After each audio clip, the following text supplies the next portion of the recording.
Hello and welcome to another episode of Don't Trust the Dungeon Master. My name is Alex K and I am one of those players. Welcome to episode 22 of Primerus Paradox. As far as announcements go, Sweet will be joining us in a couple of hours. She's got a small couple things to deal with before then, so we're gonna go ahead and kick things off without her for a bit, and then she'll jump in about halfway through the session. So no, you're not. She didn't leave. She will be coming back. It's just a temporary thing that we're doing without her. Other than that, I got nothing. All right, so I think that covers that for announcements. Arkelya stuff in 2 weeks. Pog.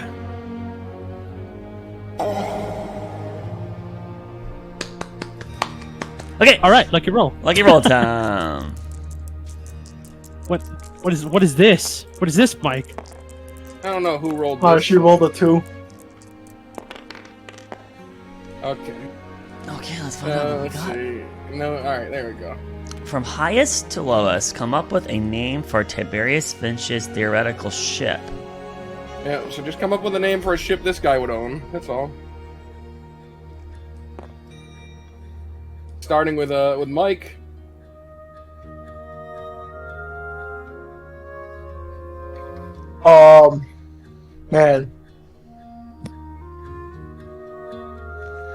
Man. One came to my head, and I can't say that one. That is Because I know the crazy DM name. would hate it. That is one crazy name. Please. Whoa. Are there commas in that? Comma, I don't know what the lean them just in my head. What a ship, everyone! Woo! Round of applause. Right, come on, what's the ship? I believe in you.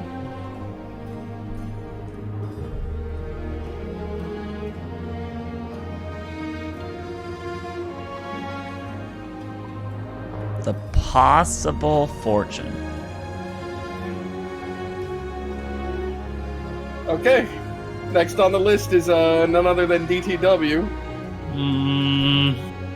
I wanted to go with the Imperial Dragon for the meme from your previous one-shot, but I'm not gonna do that. Okay. I'm gonna do his last name is Finch, so something related to avian. So maybe let's do, I don't know, the Finch's flight. I don't know. Wow. Alright. Mine, the Flying Finch. There we go. Okay. Alright, we got two very similar ones. Yeah, but mine's You weren't way- next, by the way. I was. God damn it. Whoa! Overstepped his boundaries. Negative points. No! He's overeager. Moogle. Moogle. Why? And Banana, a name for the ship? The cheetah. Alright. That's a good one. Best name, in my opinion, chooses who recaps. Oh, fuck. And I'm gonna go with none other than the What kind of possible cheetah? fortune. The possible my God. fortune. Wow, okay. I'm going with the possible fortune, everyone. I hate decisions. I choose Sweet. Ooh. Alright, we'll be back in an hour and a half. Yeah, see you guys. Alright, smoke break, everybody.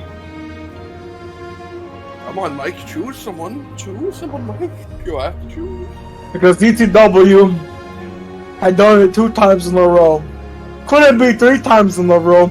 I choose Max. Last campaign, it was literally every time but one. He did it like 3 times in a row. Oh, fuck. The DM has chosen fuck your recap this week and next. Okay. Okay. You about got potatoed. You gotta recap every day, every single session. I'm not late though, honestly. True. And then just didn't let us play for like weeks on. Alright, Mike, what's the recap? What do you mean? He said there's no recap. No, he said fuck you. You're doing the recap. No, bring it back out. Hold on, let me reread this. Okay. at the DM, then fuck you recap this week and the next week. Okay, maybe not the next week. Oh fuck, I read that wrong. Actually, I think that's probably my mistake, because I read it and I did miss the "fuck you" portion. So you posted, maybe that's what corrupted your mind there. Corrupted. I'm bad at these. It's great. I got it. All right, let's do it. As the fight begins, it is Talos. Oh yeah! As the fight begins, it is Talos who recognizes that Amelia is unable to move her in her current environment as she cannot fly, and asks the pack of the Arkelya to help her as he leaves the arena and exits through the portal. On the other side, he scolds the party for sending the girl in to fight in the air portal without being able to fly, before he then blasts them all with a bolts of electricity. Master Jace throws a strike at Talos, but the living lightning stops the blow. Nicole asks if the party can refresh their beneficial spells on Amelia because of the delay, but Talos denies the request and returns through the portal. Meanwhile, on the other side, the flock of birdmen named the Thunder procure a fly spell and use it on Amelia to help her gain some ability in the encounter. Amelia inquires if they are good people and if she can be their friend. The Thunder agrees to the request, but offers to use some of Amelia's coin. Oh, whoop, that was a weird sentence. But they agree to take the offer and Amelia's request to take some of her coin to buy a corgi in Hagenhold after the fight. Talos returns and tries to resume the encounter by goading Amelia to attack by proclaiming he killed her friends on the other side of the portal. The Yarga monk does not hesitate and strikes at the Guardian of the Skies. The two parry, strike, and dodge each other before Talos manages to grapple Amelia and plummets her to the ground. At the last moment, he lets go and creates a large crater where he feigns his defeat. Amelia, unaware of what's going on, tries to resuscitate him with a healing potion given to her by Nicole, but is stopped by one of the Thunder who counts 10 seconds and proclaims her the victor. The living lightning gets back up, and congratulates her on her victory and lets her know that her friends are in fact fine. The younger monk seemingly already forgot about that, then inquires if the two can then be friends, and the living lightning accepts. Talos asks if Amelia has any siblings because a while back, he met someone who looked similar, or maybe not looked similar, but fought similar to her. The younger redhead seemed confused, but learned the person's name was the ruinous number for 3.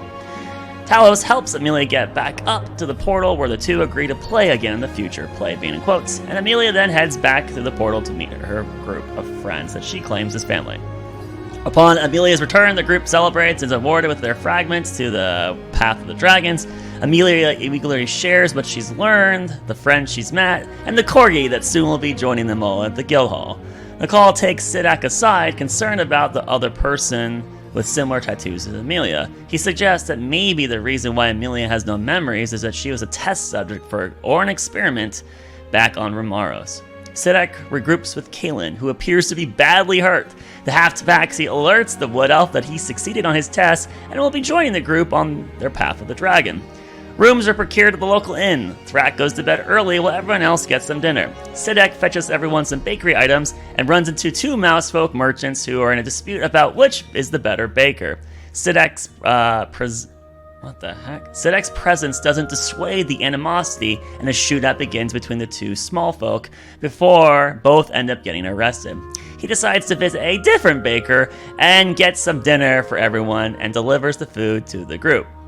Come the next morning, the party starts their journey through the mountains towards the grave of Yamos. The route is difficult on the bodies of nearly everyone, but they persevere and reach the dragon's remains. The Emperor's symbol is laid to rest, and a ghost of the ancient dragon appears. Yamos is slightly disconnected from recent history, but after sifting through Sidek's memories, he comes to the conclusion that the Emperor wanted an ally to fight the Cult of Ascension. He advises that his brother would be to the north, amongst the islands in the sea above Camberil.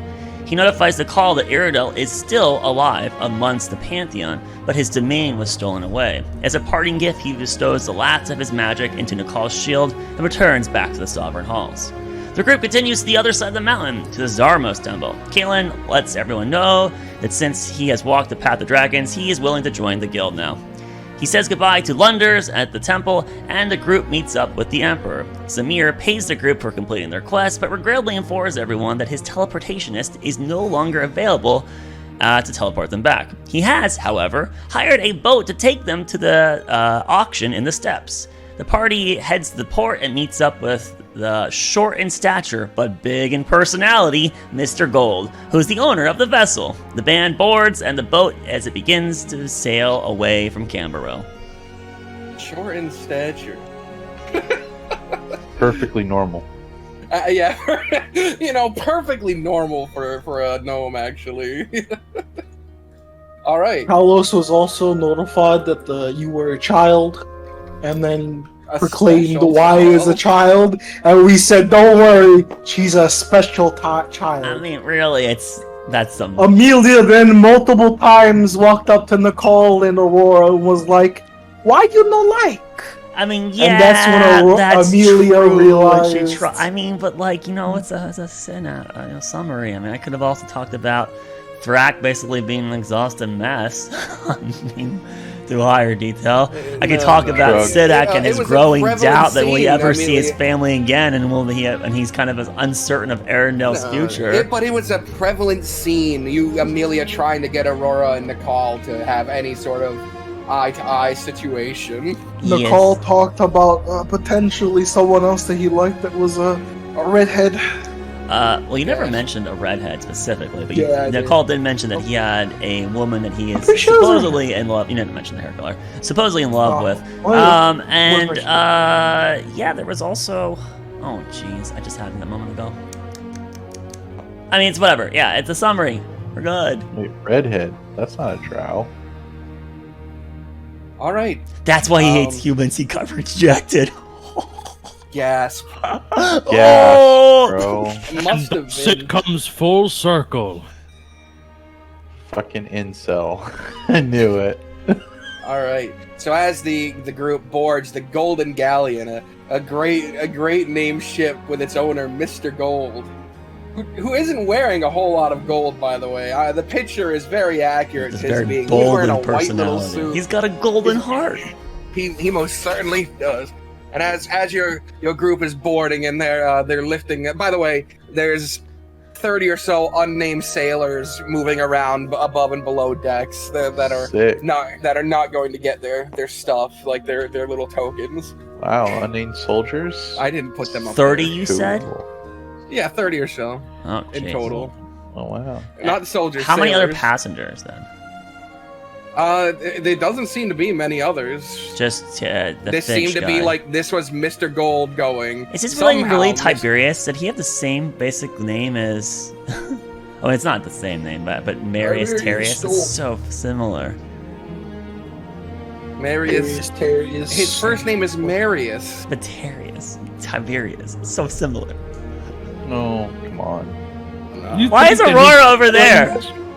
She's feeling the... Long live the king. Amelia want to go with Aurora. But yeah, so you're getting the idea that this isn't a passenger like vessel for normal people to come on. This is Mr. Gold's private ship, who, because the Emperor made a request and paid, you guys are getting to ride on. Right. And so we kind of talked about this post-session. This is kind of a lavish yacht almost, right? Yes. Most certainly a yacht that does have cannons. Is there a pool inside the yacht? No, there's no pool inside the yacht. Are there plantations? Or a planter, sorry. Not plantations. I think you're looking My too God. Planters! Planters! My That have God. trees image. on the boats. I mean, he had a God. South Louisiana, so maybe he does. My some. God. Oh my god, it's That's the right, cat Mr. people Gold. that have red workers. There are plants. Yes, there are plants on here. They have big vased plants up on the upper decks.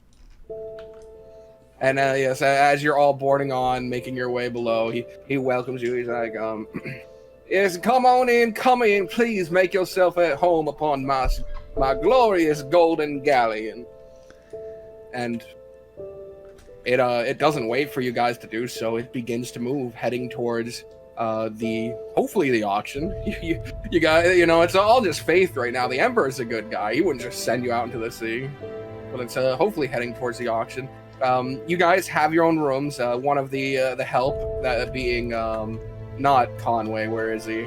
Where's the helpful guy? There he is. Jesse Calhoun. He showed you down to the rooms that you guys could stay in, each of them being about a room in an inn kind of size. And he hates liars.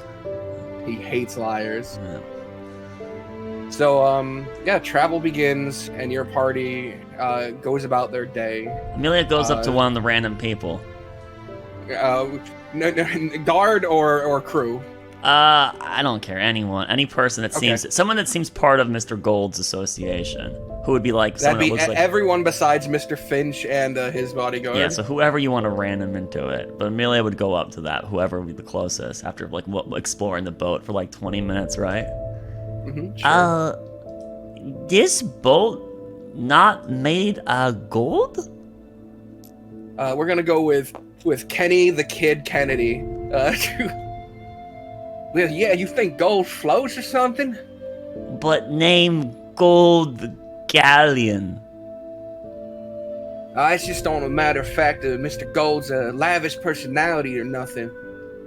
I don't think it's made gold, but I know there's gold on here. What lavish mean? Lavish mean like high society and stuff, like wealthy folk who don't color themselves properly. Yeah, rich, that's right. Gold, Mr. Gold, rich? But no gold boat. Well, that's because, young lady, gold don't float. We sink to the bottom and drown. Oh. Float, water, ocean, yeah? Good God, you didn't get yourself a proper education or nothing, did you? What? Education? Oh, hell. Education is like when someone teaches you things, but it refers to more like general things. Good teachers. Max? I beg to differ. Boo Bear? Lucky? Not mentioning Solomon Kane. I don't mean to insult your teachers none or where your upbringing, but whoever done taught you left out about every damn important thing there is to know. Water, only certain things float, otherwise it goes to the bottom. You fill your lung with water, you drown, you die. You understand? But, Nicole say camel, no, Sidak say camel ocean. I'm gonna guess this is another one of your teachers, ma'am. I'm gonna tell you they're teaching you wrong. Oh, Nicole mentioned corruption. Taint. I couldn't even begin to know what you're trying to get with that, ma'am. Media, go now, thank you. Hey, sure thing. Have a pleasant day. He tips his hat at you. She'll go skip off and Utterly find somewhere confused. else. Yeah. I mean, gather around, gentlemen. When did fact become Southern? Come on. He can adopt the accent when he's hearing it everywhere. Frack, are you actually calling the party members who aren't wandering around over? Yeah. All right, Aurora will come over to that. And is this happening below deck near your rooms, or did you go back above deck to see the views and such? All right. Gonna have to stay here for 10 minutes and listen to me mumbo jumbo talk here for a second, but I promise you, You can just say you're casting a ritual. We all know what that is. We've seen you do it. Okay. Okay. Kalen, you can let him have his moment. It's okay. Kalen, it's fine. I'm going to protect us just in case anything happens where we need to be underwater for an extended period of time. I have just wrote this into my spell book the other day. Ooh, and a new spell. Yes. It is actually... Man say Amelia not educated. Bad teachers. Who said that? Man. I'm one of your Mr. Goldman. Okay, he doesn't get water breathing. But I will get in a position to give 2, 3, 4, 5, 6. That random guy. Conway's just leaning against the railing, looking out over the sea. 7, Okay. 8, But not Mr. Finch. Alright. 9, 10. I'll give Mr. Gold too. Why not Jessica Calhoun?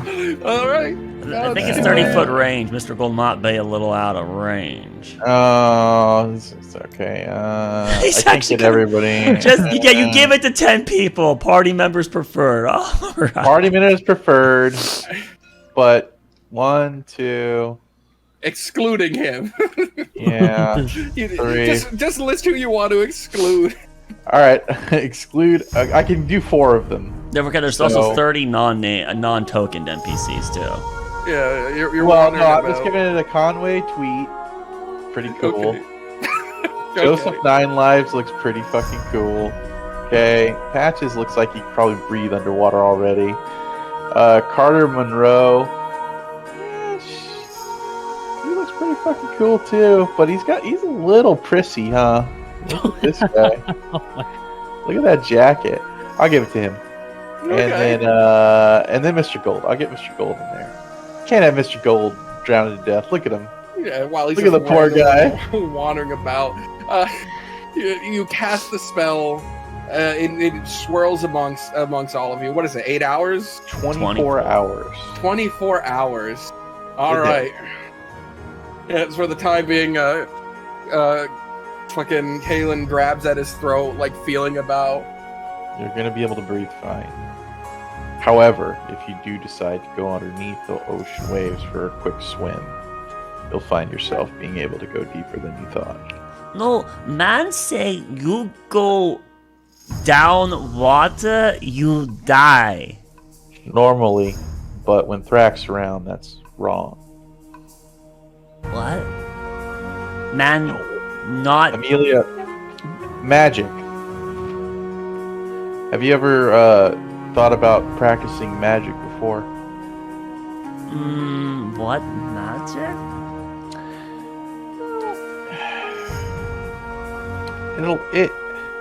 It's a practice of arcane, of grabbing weaves outside of the normal and bending it to your will. Kind of like your swords. You know, you can move those with your mind. You're on your way to opening up possibilities. Not everybody can move swords with your mind.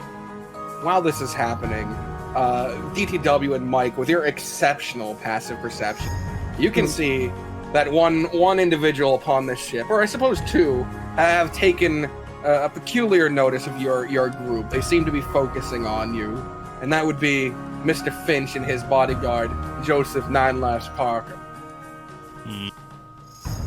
They seem to be watching you closely. I want to stare back. They don't seem to falter their gaze. Nicole. Media want you to tell Talos. Actually, has she seen you cast message? Sending? I don't think she has, actually. Never mind. Redact. You have? I just sent the information back to the group, so I don't know if you Yeah, I don't think she would would get it. know if it Yeah, would be. yeah. She's a little ignorant in that field at the moment. Also, there might be more important people to send message to, like No. Prince We need a message to Talos to see how the corgi's coming. Nah, the corgi will be there. Maybe. As Amelia is speaking, and my eyes are still locked on. Your corgi is simmering like our lich. Instead of asking Nicole to send message, instead she's just talking about how great the corgi's gonna be at the guild hall. Media can't corgi wait. sending stone. Look at this guy. Excuse me, Mr. Finch. You're excused.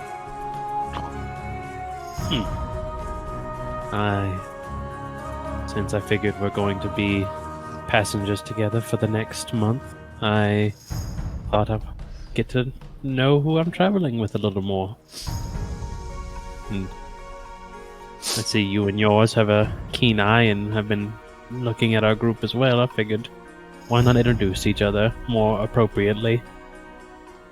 You see him taking a deep breath and close his eyes, as if sort of readjusting himself. Well, of course.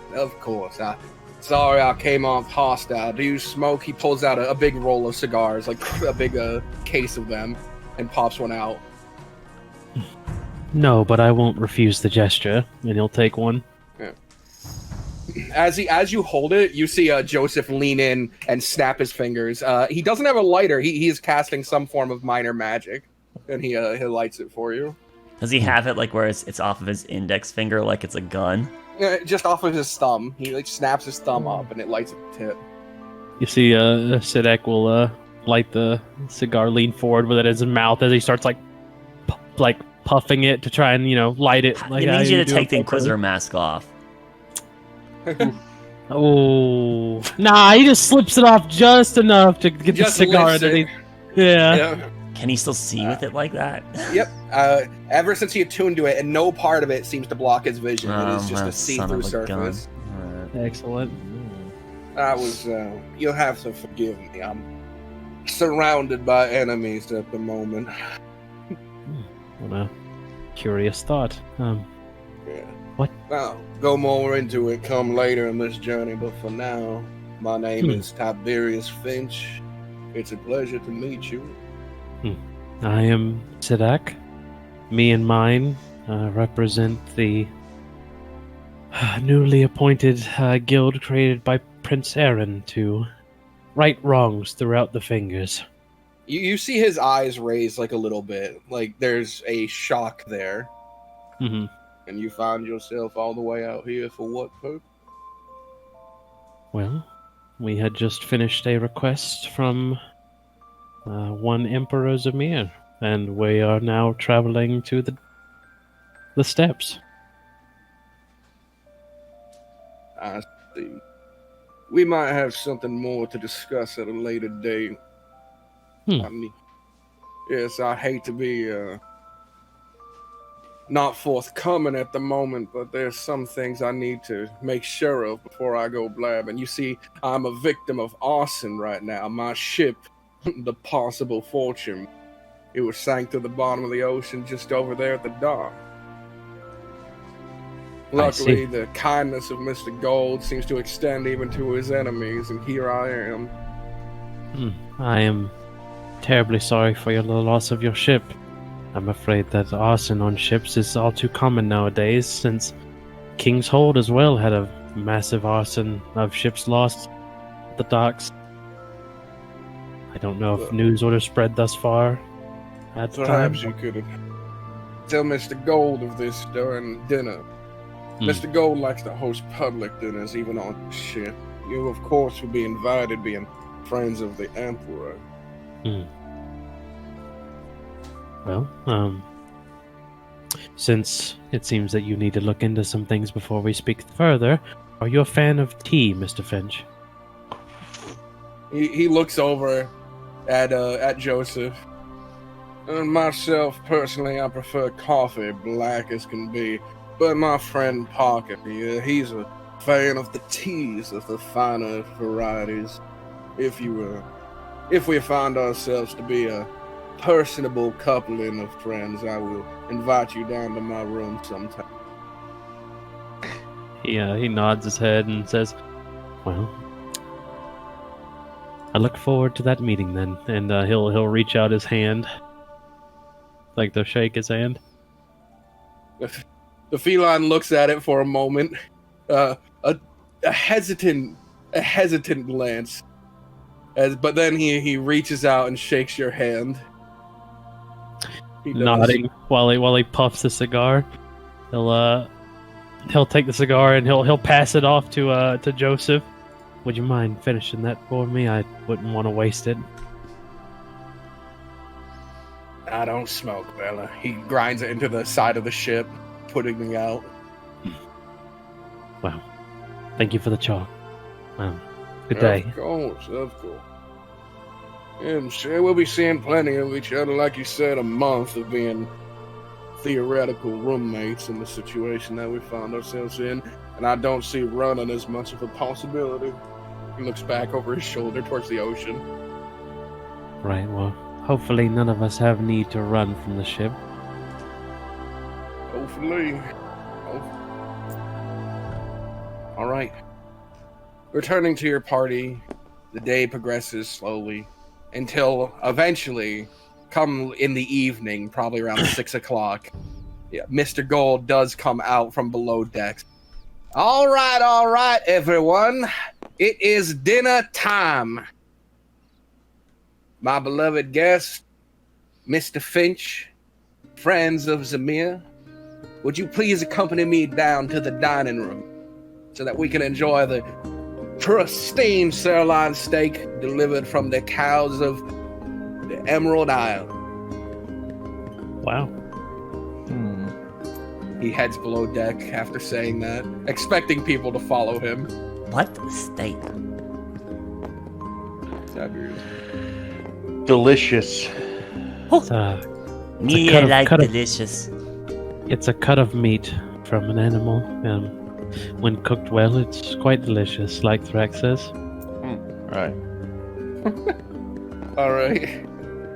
So, do you guys head below deck, or do you not go and have dinner with him? I go have dinner. Hope they have ale. You can have some of my tea if you'd like, Thrax. I'm not Only one cup. very ominous. What do you mean? It's just the work of those teas. Wherever Amelia goes, Aurora follows. Are you implying something, Thrax? Why'd you turn it around? Yeah, I apparently wasn't locked, so when I was making the token bounce, it yanked him all together, unfortunately. Sorry. How dare you? I didn't mean to do that. You didn't lock it. I'm not implying anything. Don't I'm just bounce. saying that you're a skilled poisoner, and You clearly want the middle. She would give you whichever seat you wanted. But Amelia What? scoots her chair closer towards Aurora, so she technically would be closer like this. You gotta either sit on the same side or directly across. I know, right? Terrible. just make sure that thing's loaded with the right tea leaf. I whisper. A perfect 8. Why is this chair so weird? He has a bigger chair than everyone else. Is there like a Mr. Gold. booster in it? No, it's just very high up. A low thank you all table with a for- high chair. I thank you all for joining me this wonderful evening. Now, if any of you are one of them, what's them called, vegans, I can get some salad whipped up for you. Perhaps you'd like some thinly sliced tomatoes from Primera. Medium want steak. All right. Then let there be steak. He claps his hands, and several crew members come in and place trays in front of each of you. Religious man. Well, this looks like a wonderful bounty. Thank you, Mr. Gold. Of course, of course. Your dear friend Zamir, he paid a handsome penny for this, but I would like something else from y'all if you don't mind me inquiring. But I collect stories, you see, and I'm curious what a group like you is doing with a old crotchety dragon like Emperor Zamir. Well, How do you find yourself in his employ? I'm afraid that the story may not be as exciting as you're expecting. Me and mine, looks around the table. We're in the employ of Prince Aran and his newly established guild of Primera. We solve problems around the fingers. We and- beat up bad guys. Yes. Well, ain't that as simple as it gets? Beating up bad guys. Yes. That is one purview that we are very adequate at. This damn steak my damn steak is too chewy. And another guy comes in, pulls his plate away, and replaces it with a fresh one. So anyway, please go on, continue. Emperor Zamir requested us to perform a task, and that involved us walking the path of the dragons. And while So on... you're one of those celibate types, them people on the mountain. No, we were not required to be celibate to walk the path. Amelia leans over to Nicole. What? Celibate. He shakes his head. I was under the impression that the people who control them are crazy people who give up wealth and revel in parties or something like that. It's more of a test of the body and mind than it is of giving up. Yes, more physical and mental fortitude. Well, was there a dragon at the top? You Well- bet your ass, Mr. Gold. Yes, there was indeed a large corpse of a dragon. Man appear. Sad. Yes. It was a sad sight, Mr. Gold. If I had to spend all my time at the top of a mountain, I'd probably be a sad hermit too. Are them bones still up there? You know if anyone's selling them? I would kill for a dragon skeleton on this ship. Unfortunately, I don't think many people would be able to survive the trek up the mountain. And It- I'm it sure is- those lovely monks would be so more than willing to part with the bones of one of their eldest teachers to you, Mr. Gold. You might be underestimating the size and proportions here. Well, that only makes it the more intriguing, my fine orc. I do appreciate your perspective on things. In fact, you forgot to ask you, how did you come into your fortune here? This is quite a vessel, and How did I come into my fortune? Well, imagine this. A lonely gnome family runs away from their home during a tragic war where their people would be laid extinct. They flee out into the distant sea, never to be seen again by their homeland. But what do they find out there if not an island made of gold? the entire island, you say? Aside from a few pesky natives in the way, my relatives, they Oh. claim that island. Oh, My relatives claimed that island, and we sold the whole lot of it. Or at least that's what we told Philip, but we kept some for ourselves. It truly is some people's dream. It was that simple. Well, I assume that island is still rich with its plentiful source of gold, then, huh? Mine to every last drop, Absolutely. and Hmm. move to a much better island, one with a humid environment, one that doesn't make my skin flaky. Right. Well, that's a wonderful story. Much more interesting than anything we have to offer, unfortunately. Oh, that is only the beginning of my tales, my fine young orc. But why don't we ask Mr. Finch where he got his wealth from? Mr. Finch, where'd you get your wealth from?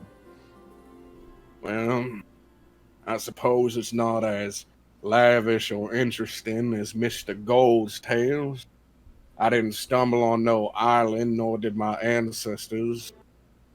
I simply made clothing good, and I made it good enough that everyone wanted to wear it.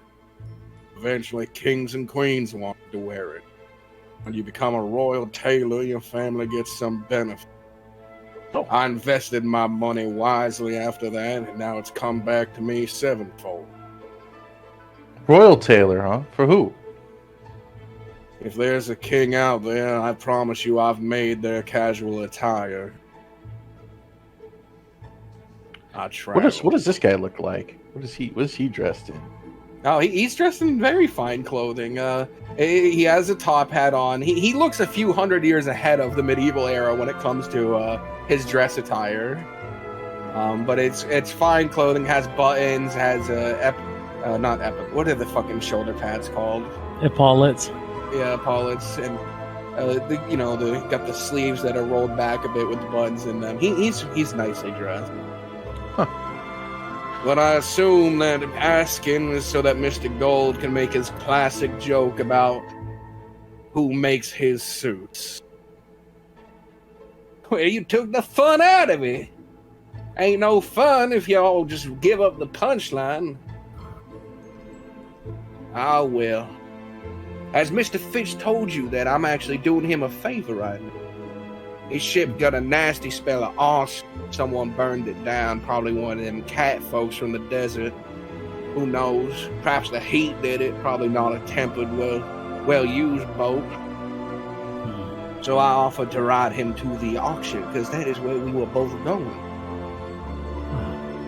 Speaking of arson, I was told that you might be interested in knowing this, Mr. Gold. If you are heading to port in King's Hold anytime soon, recently there was an attack and a lot of ships burned down in the port. So be mindful if you do plan on going. It shouldn't be an issue by the time that you would, but I figured to let you know that it did happen. Vessel is unsinkable. Unsinkable. It not But- made of gold. Correct. As close But- as you can to it, right? Though, right? I appreciate your warning. And no, I have a golden vessel. It just don't move from port because it's touching the bottom. Impressive. Well, You ever Yeah. thought about taking your talents to the sky? I've heard of flying vessels before. Every time I've looked into such endeavors, nothing comes back. All that pre-dragon technology seems to be lost. The Sky Terrors claim their land. It just happened to be no land at all. Damn. I would be the first to Where- ride on Mr. Gold's flying ships. You would be in a long line, my friendly orc. There are kings and queens, lords and ladies, dukes and duchesses, emperors and empresses, princes and princesses. The whole list of them. And gods and goddesses that would want to ride on my flying ship. only hope- Solari, good God. Or Solari. Oh yeah, they're all wonderful in some own way or something. He very clearly waves off that mention.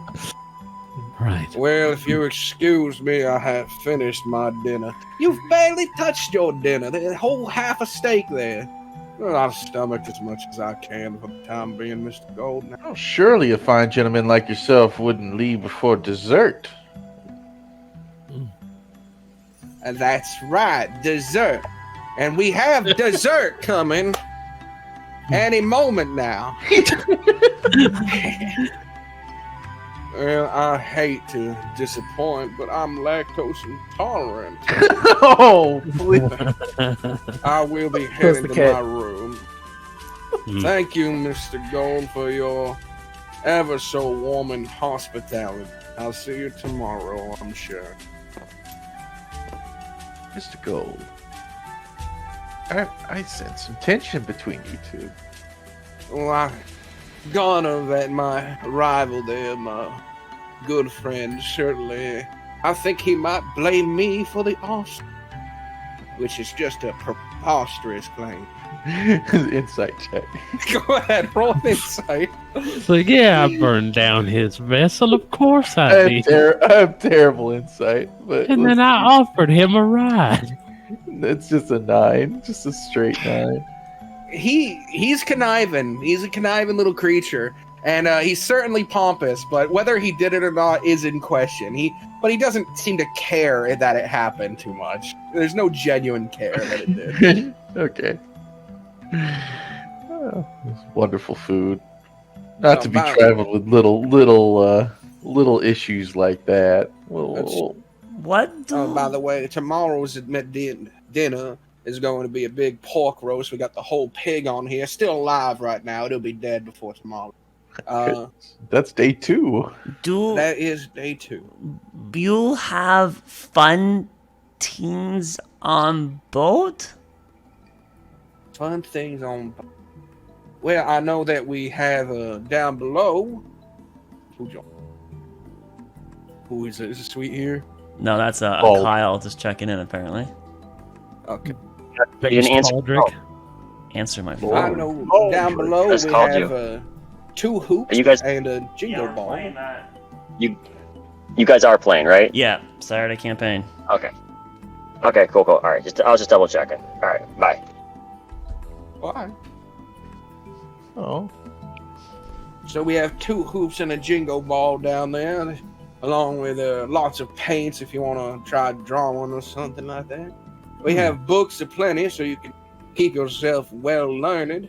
And if you care to shoot, everyone up on the higher decks considers themselves quite a marksman, so you could get some wages going with them if you needed to.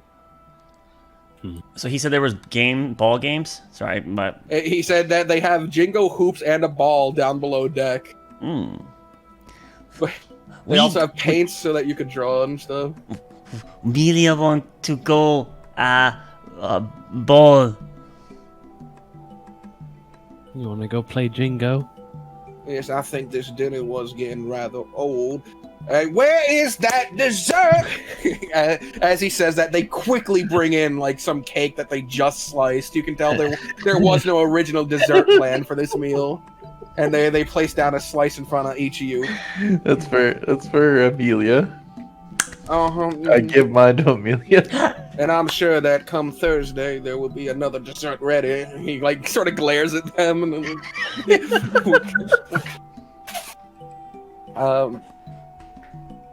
anyways, you feel free to enjoy that. I have diabetes. If I eat too much sweet, I will suffer for it, my dear friends. He crosses behind everyone. Mr. Gold, before you leave, is there anywhere on the ship that me and mine should stay away from?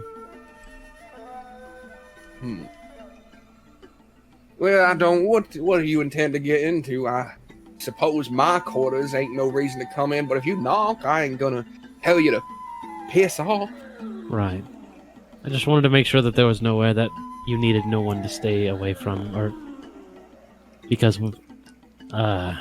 certain individuals are more exploratory. If you catch my meaning, Sneaky. Right. Well then, you go ahead and feel free to enjoy all the amenities of my ship. They're at your disposal. Media can go anywhere.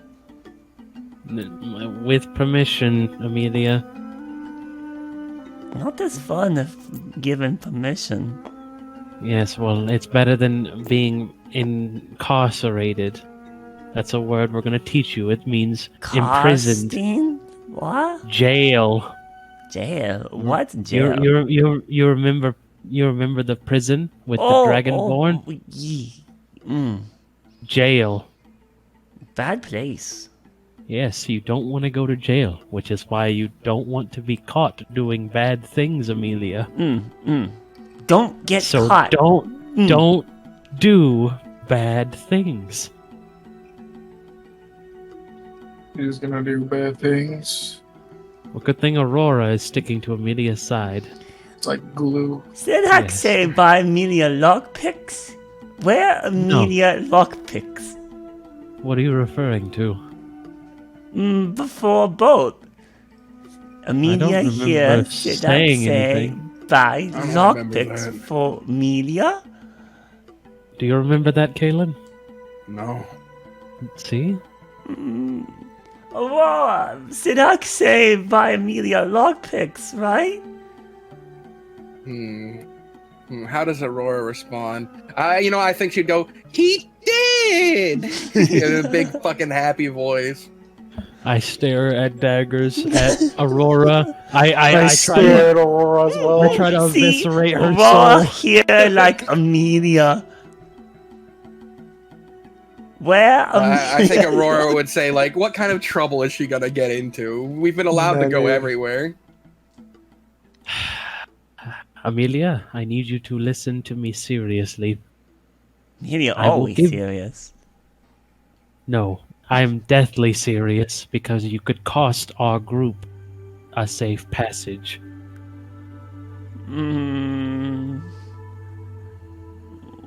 Okay.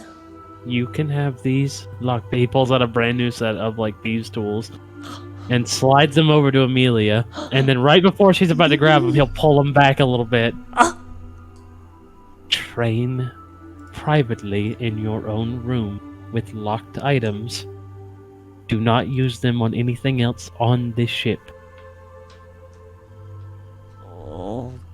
Okay. More media gets trouble and go to jail. Yes. Or die. Media don't While want to while you're die. talking, they're like the random employee will come in, like motion, like, "Are you done with that?" And if you're like, "Nod," they'll take away the plate. He slides plates over you. Then he'll let you have the thieves' tools. Da-da-da-da-da-da-da-da. Add that to our inventory. Not deserved, really, if you ask me. Not really. Undeserved. But it doesn't matter. Eventually, night passes, or the evening comes. At some point, the Jingo hoop and ball get brought out, and Mr. Gold's guard actually seems intent to play, at least some of them. Not Patches, he's a piece of shit. Sidak plays every Jingo game. But Kennedy Kid, he plays. Crucial does not play. You notice that, like, during that whole dinner, whenever the door would swing open, Crucial would be right in the hallway. He stays by Mr. Gold. Crucial is the But man. Calhoun will play, Kid will play, and Tweet will play. And it's a 3-on-3. It's a small game because there's not a whole lot of room up here.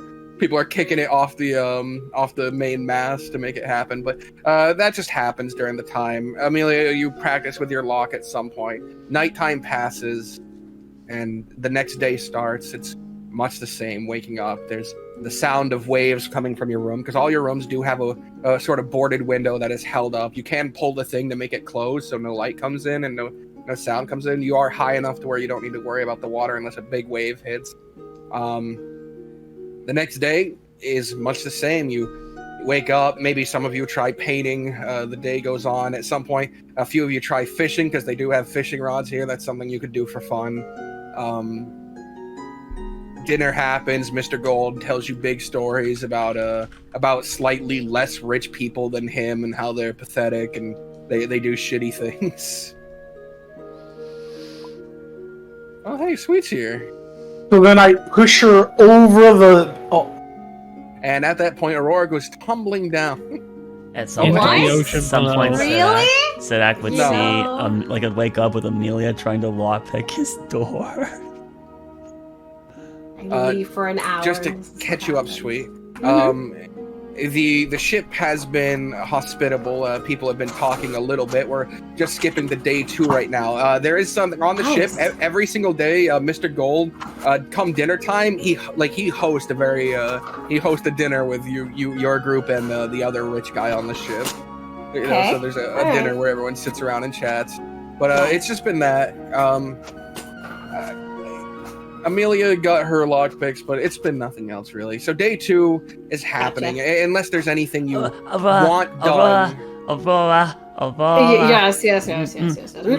Mr. Gold say they have painting. Amelia wants paint with Aurora and Nicole.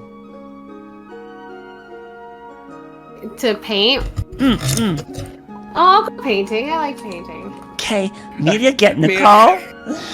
Meanwhile, on the edge of the boat, like while you're running up to her, grabbing her like her fucking clothing, Kalen's sitting on the edge of the boat with his legs crossed and has a fishing line in hand. He just like hears that and lowers his head, like ugh. he knows it's not gonna go well already. He's only been with you guys a week and a half, and he knows. Is Sidak with Kalen fishing there? Maybe Thrak and Tove too. I don't know. You know what? Yeah, Sidak would have been fishing with Kalen. Why not? You into fishing? I just found something to do. I'm into many things, Aurora. All right. So Aurora, Amelia wants to paint with you. All right, we'll go. And- We'll go painting. Is it like finger painting or? No. There's big sort of buckets, and there's an easel. Ah, and wonderful. This is like a yacht quality ship. Oh, but, okay. Amelia leads you not to the paint first, but to Nicole's room, and starts smashing his door with her big fist. are you sure he's not gonna do something else? Nicole, what are you up to? I would be probably cross-legged, sitting in my room, praying. Okay. There is a series of pitter-patter at your doorway, familiar to you. Nicole, Amelia here. Nicole! I get up, walk over. You hear the Crack door open being the door. jingled as there might be some feed tools being used. I need you, Aurora. You overheard Sidak Okay. say to only lockpick things that were like in Amelia's room. And are you currently lockpicking? Yeah, but Amelia? you're not near me. She left you on the top of the deck. But she ran. No, wait a minute. I was with you. 'Cause we I were ran going off. together. I'm going to go get Nicole so that we No. can go You're painting going 'cause together. You're doing the same thing. Exactly. Okay, fine. I Well, see she's Amelia do still this. pulling out because Nicole didn't answer fast enough, and she's trying to lock. Amelia. Amelia, no, and Nicole, and I Amelia. No, Amelia. No. What do we say? No. Okay, That Amelia knocked it out of specifically said. Nicole, Okay. Amelia's here.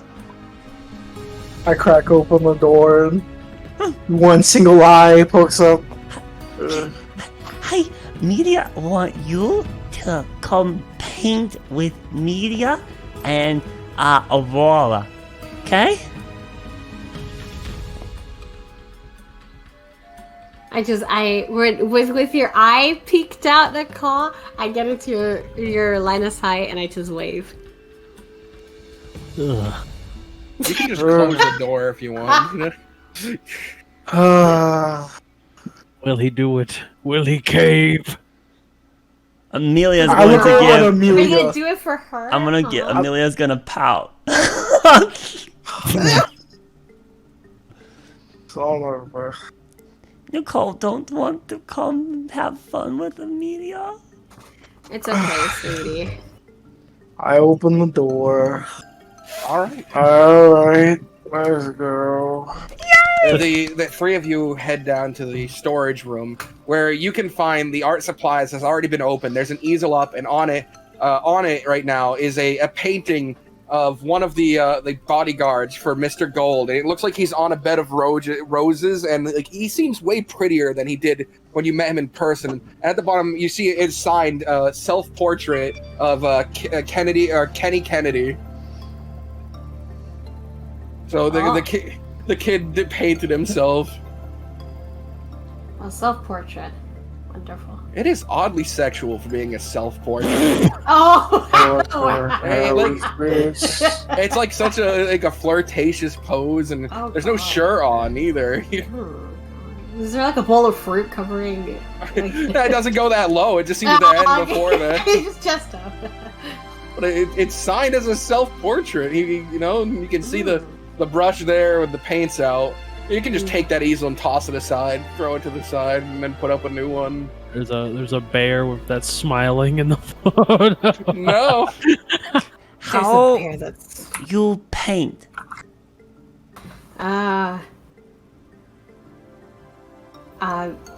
With I paint. walk over, take an easel, grab some paint.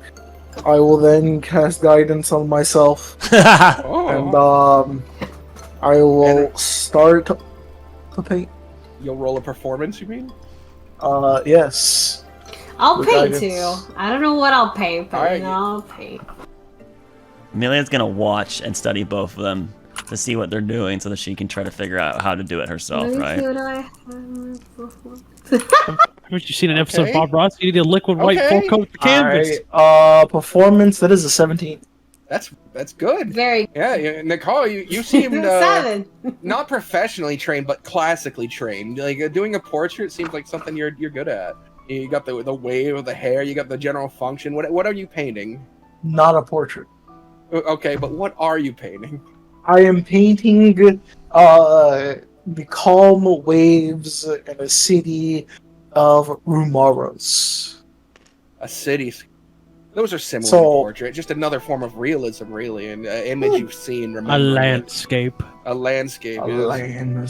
The crashing waves. It's all very good. It is clear what you're trying to show there, and it's a good piece. Aurora, what were you trying to paint? tried the Starry Night, but it didn't. Well, not with that roll. It was 7. So I'll draw. No, you're still trying to make that, and that's what you're trying to make. So you cover it first with blue, way too royal of a blue, and then you add some black, and you start rubbing it in with your hand to try and sort of smear it into a thing. Then you go to add a star, and the first one comes out more like a blot. So you just do a big, you do one of these kind of stars, and you put it in the sky, and that doesn't seem satisfying. The sign of a devil. So you draw a few. You draw a few more. I draw a few more. Amelia, you watched all of this happen over the course of like 20 minutes. Amelia want to not try. hers. Amelia want to try. Amelia want to try. Amelia learn. Amelia do. Amelia do. I'll set up an easel in front of Amelia and set down some paint and hand her the paintbrush. All right, Amelia. What are you trying to paint? Oh before man. Amelia paints, I say, I give her guidance. You got this, Amelia. There's no mistakes. How do you Just add a happy negative? accidents. -1. Oh, that's why. Okay. All right. So yeah, minus You have 1. guidance. Oh, I got a guidance. Well, Yeah. that unfortunately, dice stopped it from rolling. That's unfortunate, I guess. All right. Well, it's a 6. It's terrible then, I guess. That sucks. It is. Your guidance is ruined my someone's- dice roll. It is perfectly what you would expect from someone's first attempt ever. No color theory. Never taught color theory. She drags it over. It's a bunch And of what are you ovals. painting? It's a bunch of ovals. And what was the attempt with these ovals? Oh, you know, it was like there's like a green hills. Yeah. And on the green hills, there's like, 8 of these like orangish ovals kind of running on the hills. I see. Some sort of stampede of ovals. Yeah. A big herd, a pack of ovals. One of them's like in the air. So And there was clouds. There's green smeared across the bottom, and then a bunch of orange circles that are clearly separated. So they're not. Amelia do it. Luckies. Oh, it's gorgeous, Amelia. As you guys are talking, you hear the door behind you open, and you see Kennedy walk in with a rose in his mouth and holding a mirror, and he sees all 3 of you, and he goes, "I'll come back another." Turns around and walks out. We was gonna do a portrait of the rose. This man's self-love for himself is quite particular. All right. The painting went well, and there was no hostility. I want to. Never mind. No. You want a hostility? Well, What do you want? Yeah, Why what can't do we you have want? a nice Bob Ross moment? I want to paint a. 30. I'm gonna do the best I can to paint a portrait of Aurora. Okay. All right. Do you guidance yourself? Yes, Okay. I definitely do. Amelia help. Amelia help. How do you help this? I don't Can I know. stand in the I might middle? actually make it worse for him. How do you? Can I stand in the middle and pose? I don't think he wants you to know he's trying to do does it. Nicole let her No. know that's what? All right, so no, No. you don't. All right. You're biting your fucking tongue right now and trying to work on your image. You're drawing the Starry Night right now. All right, go ahead, Nicole. So, All DM, right, no help. Amelia is trying to help. You can claim it the disadvantage. I'm not giving help. I'm not giving a disadvantage either. Amelia's You gonna just- get in the way. Yeah. Alright, that is a 21. 21. Wow.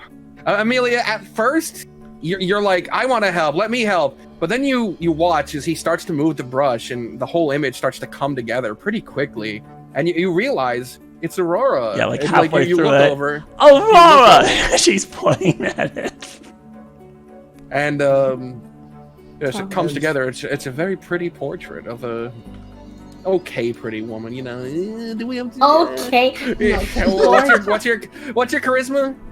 Mine? No, Aurora's. 8. Actually less than average attractive woman. What? Come on, don't be like that. No.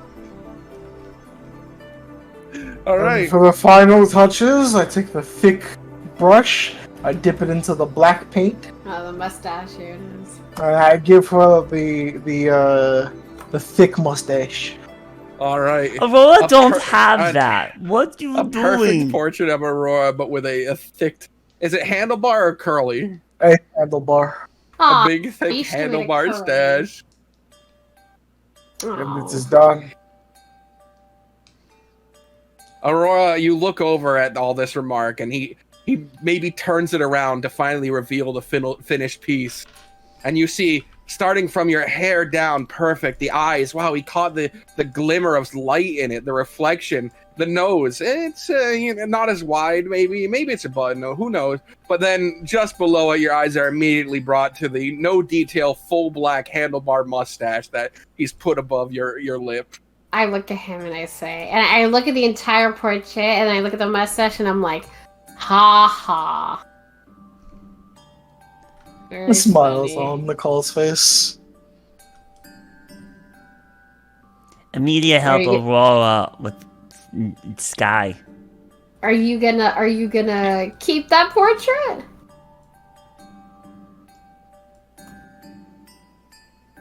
No. For me. I don't have any use for it. Oh, so is this a gift?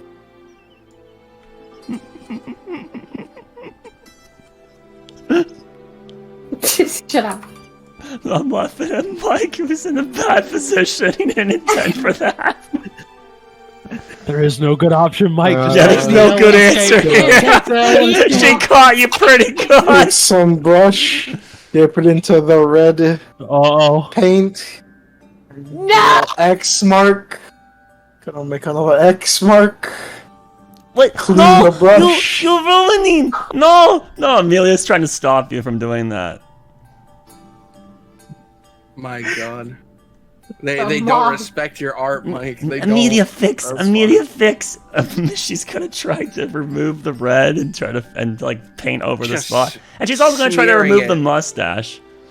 Just smearing the red over at this point. Oh, It's damn. big- I mean, I can't big paint new paint on top of the old paint. It's not even dry. It would be just doing it for Oh no, how- now for- it's all brown. You trust I just put like red X's on her eyes, and then just turn the paint the easel over, and just hand it to her. Here you go. Well, the lovely bonding experience comes to a sour end. The group eventually retires. They are called in for their pork dinner that they were eventually told about. Mr. Gold again enlightening them as to the great stuff. And Mr. Gold during this dinner lets slip though. We're about to enter deep waters. At this point, we ain't gonna see other boats most likely for some time. So, just if things go bad, I hope you got means to get out of here.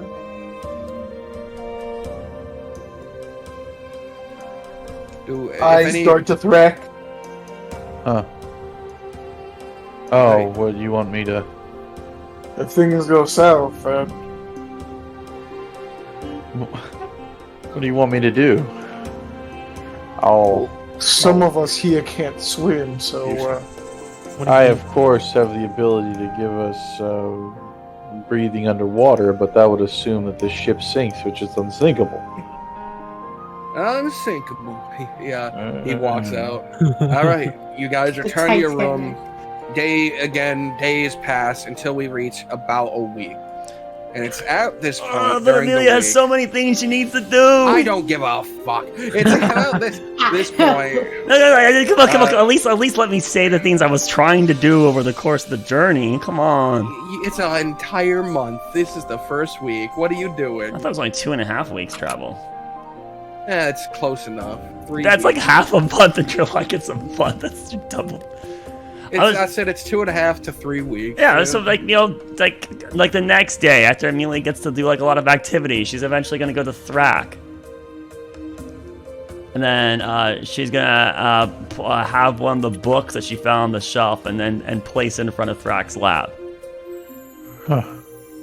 You teach Amelia? To read?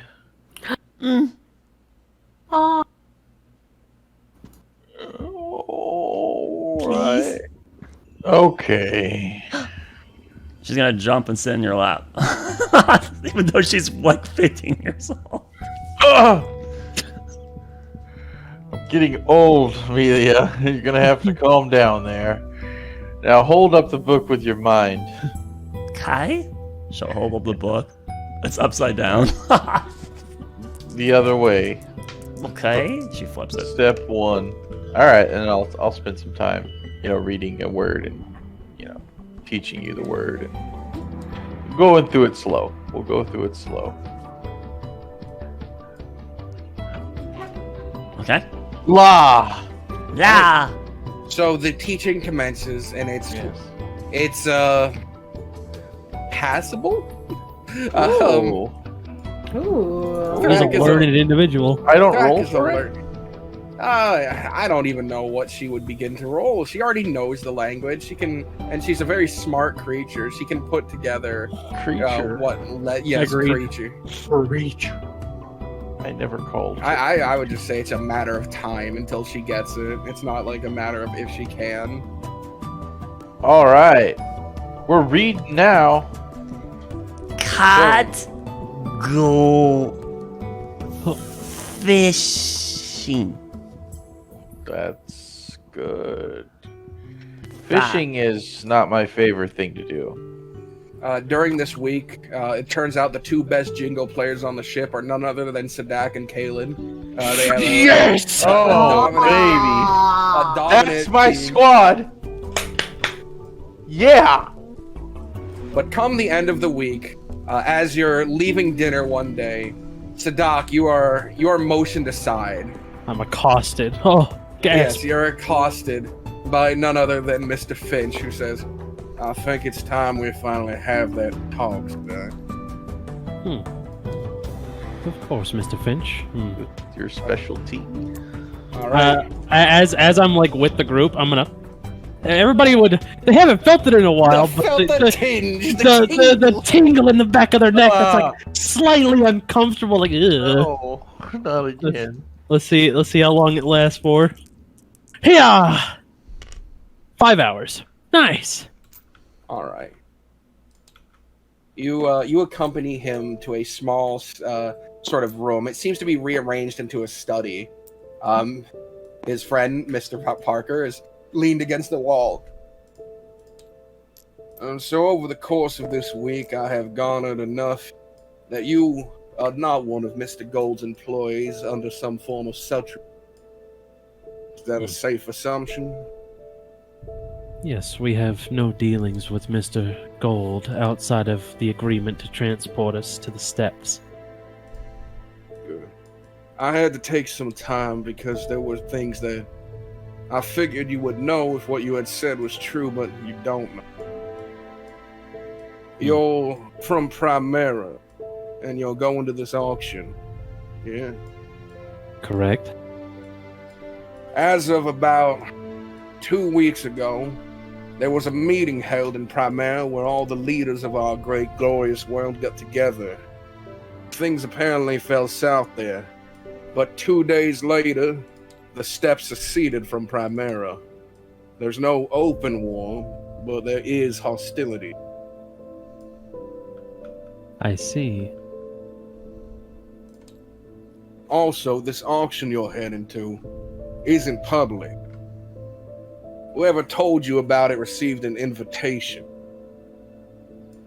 To Interesting. arrive here, you need to be sponsored or be invited.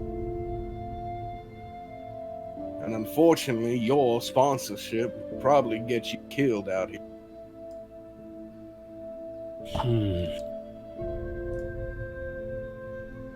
Well, But I don't think this needs to be something you lament. I'm willing to sponsor you and your group, and I require one simple thing. Protection.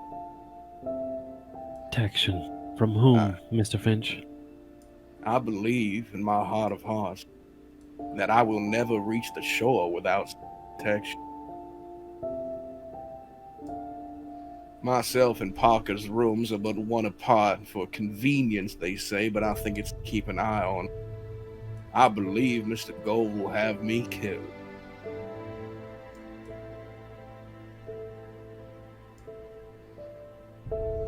It would do no good for someone to be murdered amidst the vessel, and if what you say is true, we would have arrived on the shores of the steppes and announced our publicity of Primera and potentially been killed.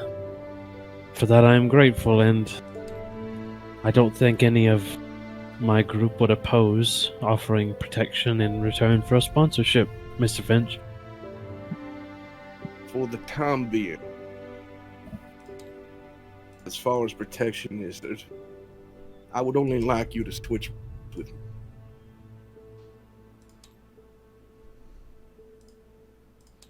I can do that.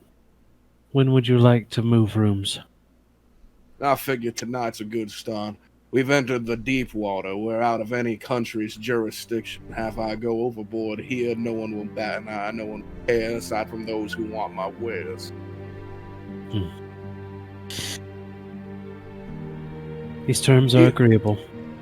And if nothing happens, I will still hold up my end. You'll get your sponsorship so that you can attempt to buy something from this auction. I'll relay the information that I've been provided to the group, and just state that I've accepted the protection, given that there's no reason for us to refuse at the current moment. So everyone would know what Mr. Finch's plan was. Besides, including you, Amelia. Yeah, including you, Amelia, because you're probably by someone who's receiving this telepathic communication. Neil don't understand, but okay. Yeah, well, I don't hear that. Refuse. Anyway, right. Well, are we trying to do this under the cover of darkness, or? Yes, I assume that would be the best case scenario. Come nightfall, when everyone's retiring to their rooms, I'll just make a stop in your hall, and you'll come to this. Here's my key. Tosses a key to you. And I'll pass him mine, seeming as I have pretty much everything on my person already. But right. Well, if you need to get in contact with any of us, please feel free. If you see anything, let me know. If it does get out that you're Primeran, and that does happen to be an issue on Boros, I'm gonna need you to do me a favor and say that we never met. Oh, you should pretend you're from at least one of the steps. Do you know the new leadership? Who's the current leader of the steps? That's your first problem. That would get you killed. Yes. It's a council of 7. Their names are Cadence Gast. He's the leader of Boros, the island we're going to. He's a drow elf. Half, at least. Then there's the leader of the island, Franks. His name is Francesco. He's one of the original trade princes. After that is Bordon, of the island Bordon. He goes by King, but everyone else calls him Harrison Bordon. He's a human. Then there's from the island of Mimeros, Harbin Stonewall, the smallest of all of them, a dwarf. Then the island closest to Zalari, Alton Island, led by Boris Braun, the half-giant. Then there's Green Mist Isles, probably from where you're about, I'm guessing. Its leader is Ulviv Poppet. I can't pronounce his name for the life. He's Wood Elf. I see. Lastly of the 7, from the island of Georgian, is Finnegan Fist. He's half goblin. A real freak, that one. Interesting. One last important detail. If any one of these islands are to die, or lose prominence, or any other thing, it is not their heir that takes over, but instead the next strongest island. The only name that matters there would be the leader of Irothal. His name is Alkair Josem. He's not currently a council member, but if one of them were to falter, he will. You said Altair? Yep, and let's just go throw these guys here because it's another faction. Oh yeah! These are the leaders of the steps. Nice. Oh my god, get this fucking guy. Well, why don't you like the trade prince? Fucking friend. But he didn't want any part of our organization. What a bastard. He knew what was coming. These pirates or something. Oh my god, he's ugly. They're all, He's literally just half like goblin. the image. She only cares if they're pretty. I like He's really Boris. hot. And yes, most of them are pirates of some regard. These are literally pirate states.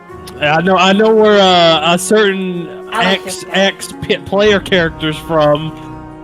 I love this guy. What, Oh, the yeah, island he's of real hot. Aerothal, Yeah, that may be where our Sultan friend is from. perhaps. Uh, But yes, as he elaborates that, the conversation sort of gets mundane. He opens up a bit more about himself. He admits that the tailoring story is true and that his family did come up just based off of basically luck. You know, he's very humble about the fact that he's like, yeah, I'm good at making clothing, but it's like if I wasn't in the right place at the right time, I would still be making clothing in an alleyway. Like, I'm just lucky. And you two part ways. actually, before we part ways, I've been meaning to ask this. I would say, you wouldn't be we have some time. You wouldn't be happen to taking commissions, are you? I suppose I could. Is it for yourself, or are you looking for a gift for someone else? No, it would be a gift.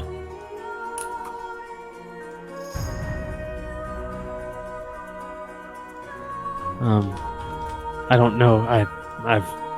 My mother was a seamstress of some repute from Arendelle, but I never was one for the craft, so I know measurements are needed, but I don't know them offhand. Would you need those measurements to actually have a good idea of what we're looking for, or? If you can just give me her basic shape, I could work something. But if you want it to be of quality and fit, ideally, I would need the measurements. Sure, I think I can give a good estimate what it would be. Unfortunately, there's no way to have a measuring quite some distance away. Yeah, feel free to start listening. In the meantime, he reaches down, pulls up a bag, places it on the counter in front of you, and opens it. There's several different colors and spools of thread. What color were you thinking? I think black. Yeah, most people do. You know what's currently in right now? It's actually a gray. We'll do that then. Are you sure? Don't go against your gut. I was just telling you that's what's currently in. Remember, it's a gift from you, not from me. Right. If it's okay, I'll give you the measurements and I'll think on it for a night, and I'll see you tomorrow if that's fine. Well, feel free to give me something to do during these long travels. Of course. Mr. Parker, let's go find our new room. Be well, you two. Yeah, Parker, he looks over at you and gives you a nod. All right, you're left there in the room. It's yours now. All right. Well, Sedek is gonna start booby trapping the room. Booby trapping. Oh Mr. yeah. Gold goes in there. I'm just coming in. Mr. Gold, like, I'm here to see my good friend. Yeah, the whole side of the ship missing. All right. I need to be right back. In the meantime, this is a great point for Amelia to do any sort of fucking talking to us. Wow, yeah, I can tell that Amelia's presence is desired and wanted in this campaign. During the day, Amelia, you like to focus on your party members. You like to go to each one. You learn to read. You find Amelia. Oh, you had to go. What? I thought you had. I'm just doing this. Yeah, before I leave, right before I go. Okay. I'm just gonna say, during the day, one of your party members was not above deck too much, not seen too often, and it wasn't Kalen. So be right back. Party. Amelia goes and looks for this missing person. I drew her 2 big cups. Who is it? Who is it? Who's not on deck? Speak Could up. be anyone. No, one of you basically DM box it. So who is it? What you talking about? Is it It Sidak? could be anyone. Could be anyone. Anyway. Okay, Damn it. All right, I'm gonna go. Well, I mean, like he said, I know who it is. So it's. All right, I'm gonna. I'm gonna assume he's talking about Sidak because I Sidak do is like assume movie we're talking about Sidak. Wait, did you do something, Nicole? I don't know what you're talking about. All right, I'm gonna go find Aurora first. Aurora. Self-portrait that, it could be better. Aurora's still painting. Okay, yeah, it's fun. You like it? Mm-hmm. You see Amelia add to your sky? Uh-huh. I love it, Amelia. Thank you, honey. Added Lucky Amelia Aurora. And, skylights. It's beautiful. I think this drawing is, absolutely spectacular. We just added on to the Starry Night.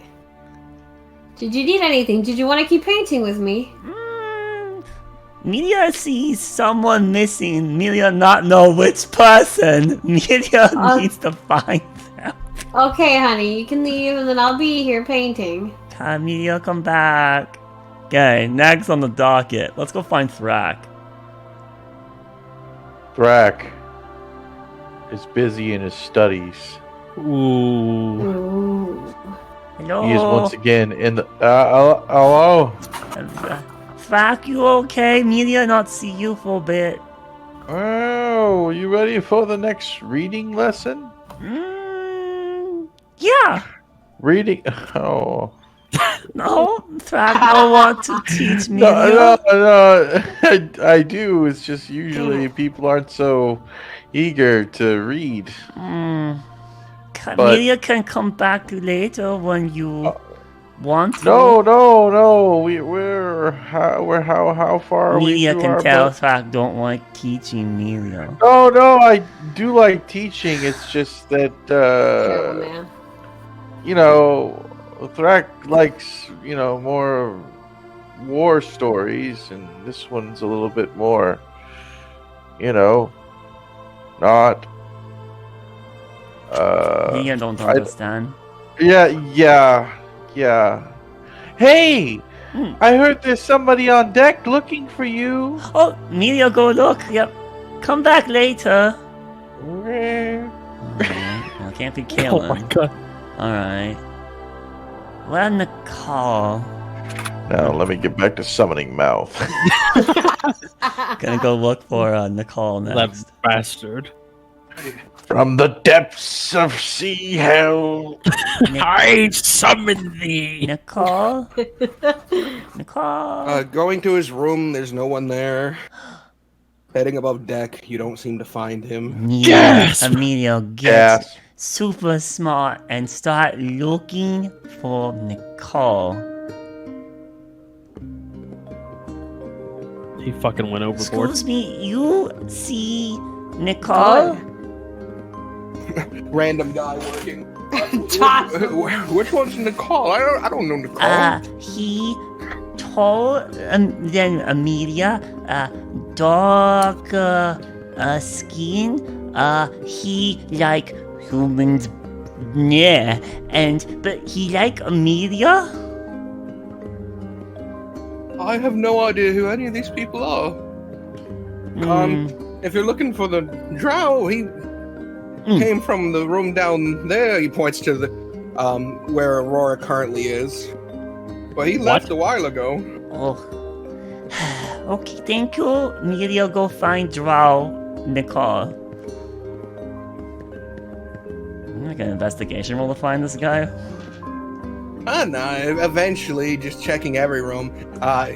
Nicole, you would hear in a private spot you found yourself. You would eventually hear her looking for you because she's just sort of yelling about the ship's bowels right now. Media getting tired. How loud does it seem like she is for me? She was louder at one point, then got further away, but it seems like she's coming your direction now. She's closing in. Shit. Nicole. Media. I start putting things away as fast as I can. All right, with care or just getting it away? Oh, with care. Okay. Amelia, you eventually take a corner, and you find Nicole in a darker side of the ship, a lantern over him, putting stuff away in his bag. And What you doing? It was pretty loud up there. Yes, Melia looking for you for like half an hour. Oh, have I been down here for that long? What you doing? She has her hands behind her back. I was praying to hear it out. What? I didn't know What you you were hiding behind your back? I look over and I pick up my shield and I turn it to show. This? My shield? Amelia comes in really close. You hiding things when media come around corner? Oh, well, last time you wanted to come find me, you wanted to do something. Yes, now Amelia wants to know what you're doing. I was praying. I'd sit down and cross my legs. I'd do Are something. you like telling the this. truth? She's actually suspicious for once. I'm actually gonna Insight. I'm actually gonna have her insight. Insight. All right, yeah. I'm going to. Her bonus is. Ooh. That's only flat 10. It's gonna be basically my passive was what it would be. Insight +5, so 15. He seems to be telling the truth. You see, he has a smile upon his face. His eyes are kind of reddish, like he's been rubbing them. Maybe the lack of sleep, or not being able to sleep really well in the ship. But he is, like I said before, next to a lantern as he's now walked over. Melia, see you have thirsty eyes. Yes, my eyes are kind of red. It's been. Aurora also have them when Aurora father go. Yes, those are. Oh, that's the active. You sad? No, it's just not really sleeping well. You can sleep with Amelia? It's a nice gesture, but I'll be fine. Can Amelia help you not be sad? I'm not sad, Amelia. It's just tired. And... What time is it? This would be later in the day. I think it would take most of the day for Amelia to realize you hadn't been seen around. Yeah, it's just with us being inside, you're not up deck. The time is weird. I think I went to bed early last time. And now it's just I'm gonna be tired. Okay, Melia have idea. Melia get everyone else. We sing good night to you. You sleep really well. I don't think that would work. Definitely will. Melia guarantee. Guarantee. Who talks about Melia the go word catch guarantee? others. Sidak first. She runs off the go gets.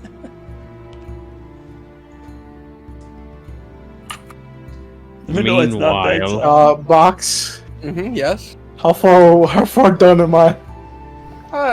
This one, I would say this one is basically finished, and it's not great. You know, it's the roll that you got.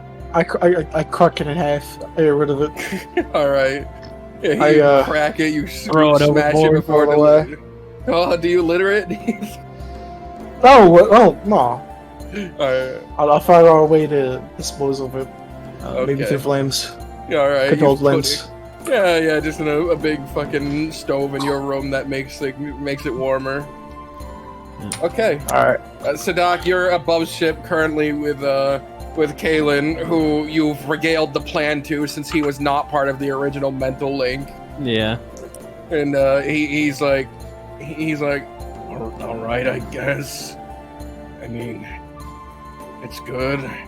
And then Amelia comes running up and demanding to sing goodnight to Nicole, whatever that means. You help Melia sing goodnight for Nicole. Melia will get utters. Nicole sleep well. No thirsty eyes.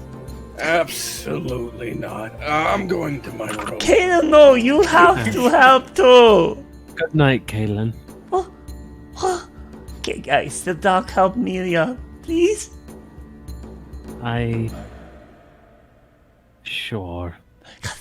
Okay, we get utters to help, and then we'll go find everyone else, and we can when it's nighttime. Frack, you're reading a lovely book that caught your attention about an island that is only infested by orcs, and how they became prolific poets and scholars. They were known for their verse. My God, this was taken from us. And they unfortunately come to part of the book you're at. They're being decimated by a group of Primerans coming in to steal the valuables on their island. Typical Primerans. Wait a minute. Is that Mr. Cole? No, it's not Mr. Cole. Oh. Wait a minute. But Mike. Anyways, Huh? you disconnected. How? Huh? Amelia, you find Thrak. He's sitting there reading. Thrak, she wants you to sing goodnight to Nicole, whatever that means. I'm not a singer. But you help, Sadak agree. That was... Do you talked her into this? No, Melia talks Sadak into this. Sadak. Am I there right now, or... I imagine you walked with her. Oh, okay, sure. Right. I'm curious to see why this is happening. Nicole have thirsty eyes. Thirst. He has what? He red eye hiding boat all day. Media He's crying? Crying? Crying. Was Cry. he sad? Yes, Nicole sad. Media think Nicole sad. Like Aurora was after Aurora's dad. Oh. So media think good idea. We family sing good night to Nicole. He get good sleep, not be sad. I could just get him some ale.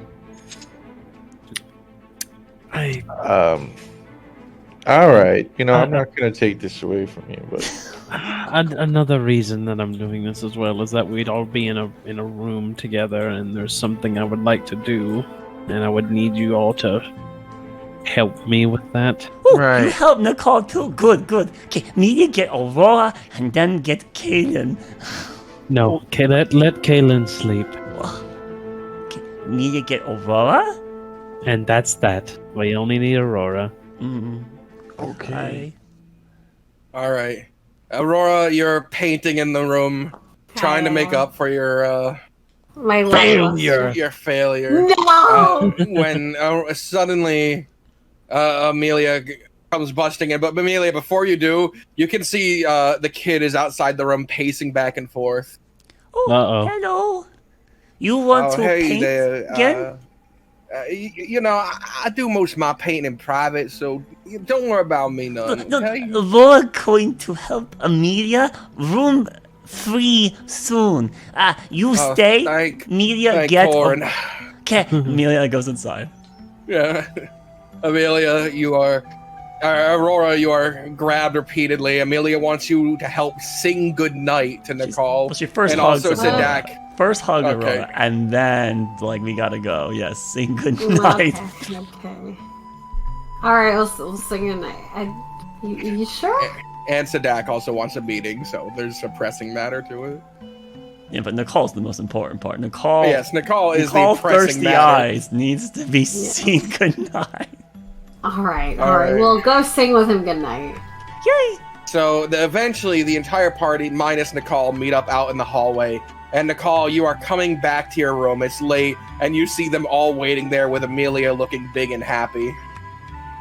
She's rocking back and forth. What in the Iridale is this?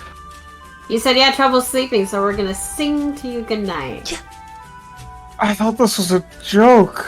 Media get everyone. Sing goodnight to Nicole. No, man. We have to make sure you sleep and you rest in peace.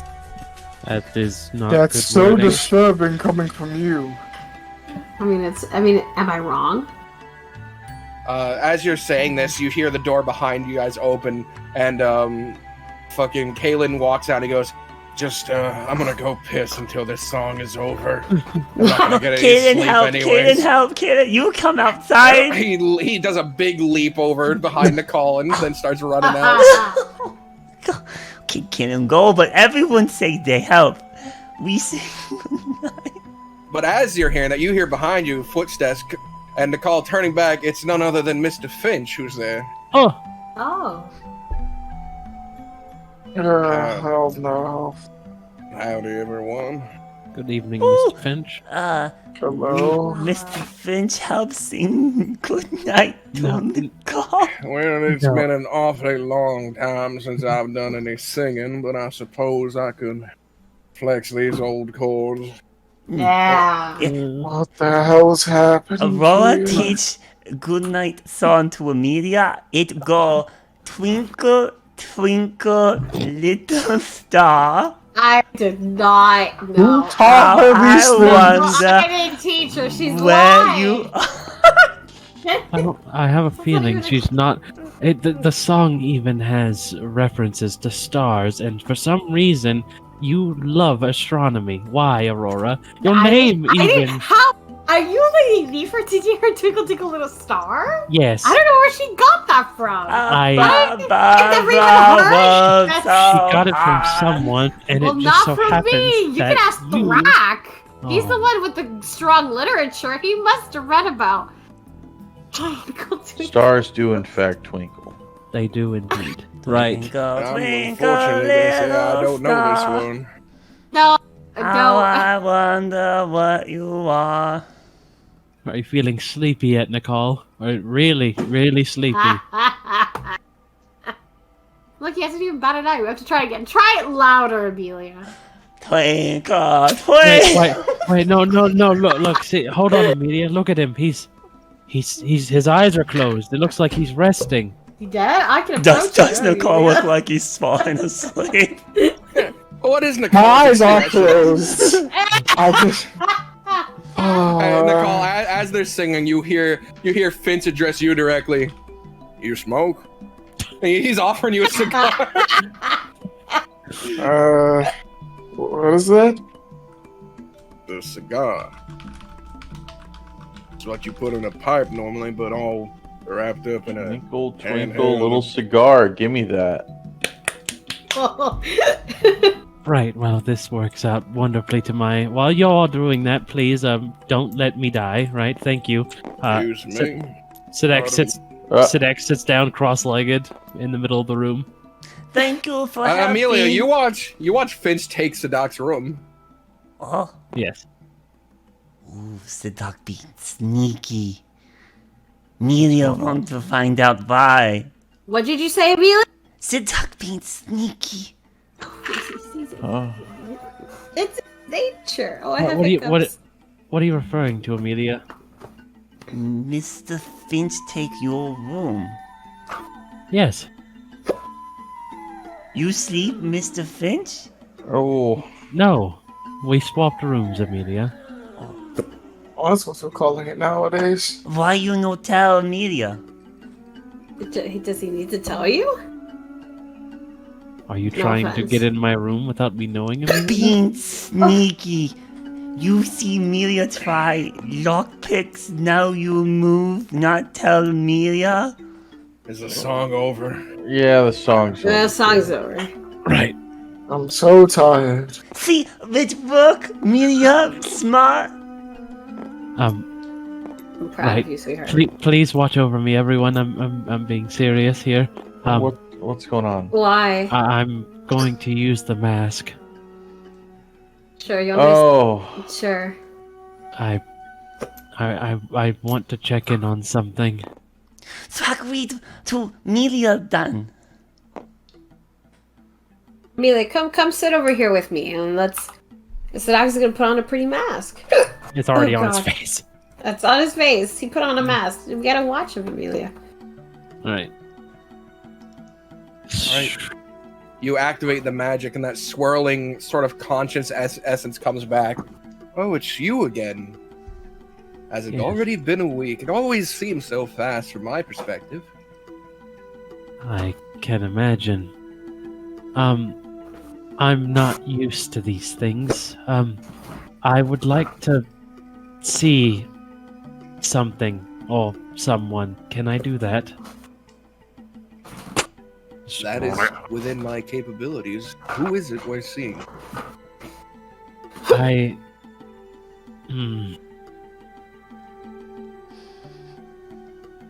Sidak thinks for a moment. What would be more important to him? Trillion. No, though the thought did cross his mind. Sidak is a selfish individual. Would he try to scry on the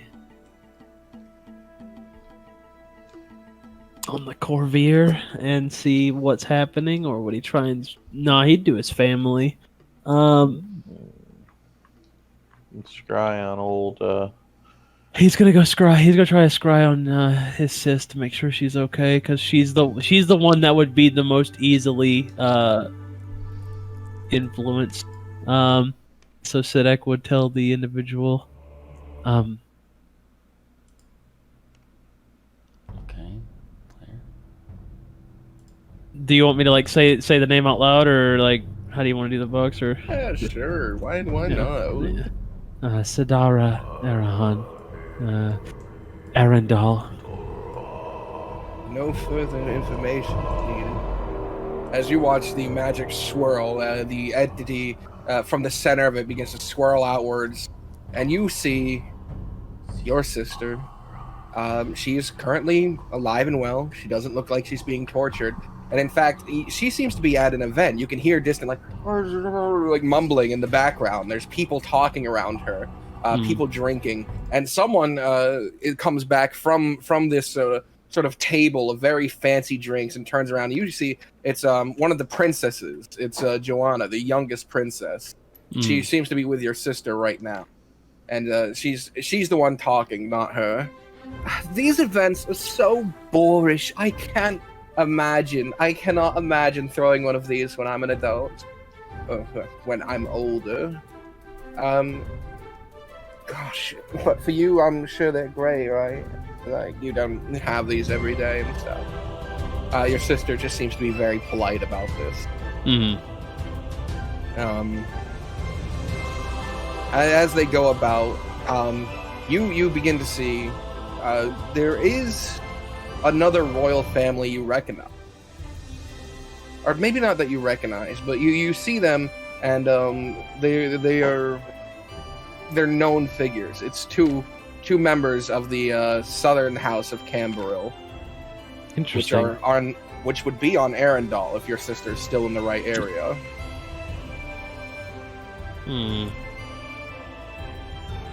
Oh, Okay. good. I'm glad you could make it. Honestly, this place has been boring without you. We're not here for pleasure. It's business.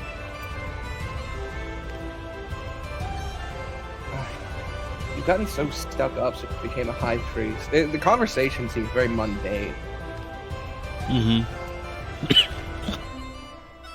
But otherwise, it looks like it's just a ball that she's attending of some kind with the Yes. nobles. Okay. Body language-wise, your sister does look uneasy.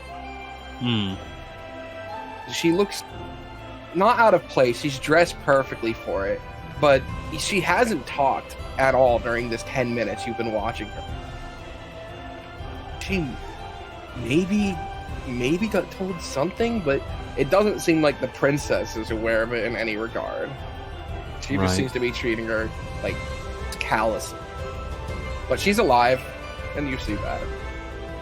The vision sort of fades after they continue chatting sort of aimlessly about the current situations, and just their parents being boring. You do get that King Ares is currently meeting with the Queen, Queen Olivia. Really? Yes. Oh, that's big news. Companionship between Arendelle and Southern Zalari. Oh, that's. I think Nicole's gonna like that one. The elves rising up. Rise. All right. Noted. All right. How much time does this cost me? I know the time is skewed in the mask. No, it's 10 minutes. So you sit there for 10 minutes. It just instantly casts, so you don't have to spend 10 minutes waiting and then 10 minutes watching or whatever. Right, I can't interact in any way, so once the vision fades, I mean, that's that. Oh. So, do I go back to the bubble space, or am I just back out to normal Sadak? You're back out. The bubble All doesn't right. seem to exist when it's not powered. How long was I out for? 10 It's minutes. been 10 minutes. Amelia and Aurora haven't even stopped working on their song yet. This is the sound of torture. Right, Twinkle, twinkle, little... Oh, I wonder what you are. No. Above the what? right, thank you all, I appreciate it. Is there anything else? Anybody have any news? Going I in think I've deep gotten waters. worse. Oh. I've gotten worse than fishing. Oh, well, It's alright, fishing is an overrated sport. I don't think you've gotten worse, my friend. I think we've just moved out into the deep water. You'll find a harder time trying to get a good catch without specialized equipment.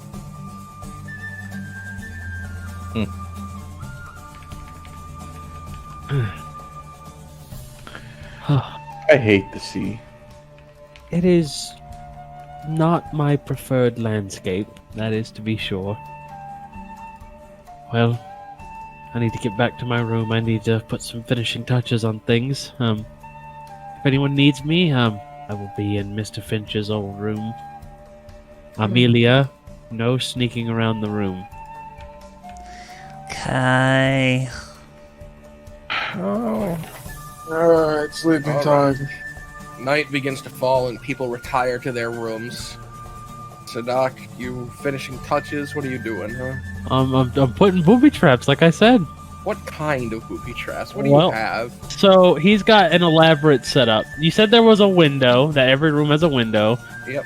That window is always closed now, and it has a small string with a bag of ball bearings. That if the window was pushed, it would drop the bag of ball bearings, and they would scatter everywhere, making a loud noise. And then on the main door itself, there is another string with a bell that when the door opens, it is in such a way that the door knocks into the bell, thus making noise. Okay. And then finally, there is a grappling hook that is hung on the what's the best way to do this? We'll leave the grappling hook part out. We'll just have those two for now. Okay. Not the bucket of water. no funny bucket of water. No big cinder block about the door. Nah, All right. I'm not home alone it yet. Okay. So Sadak, you rest. How do you want to do this? You want to stay up as long as you can? Do you want to trance right away? What do you want to do?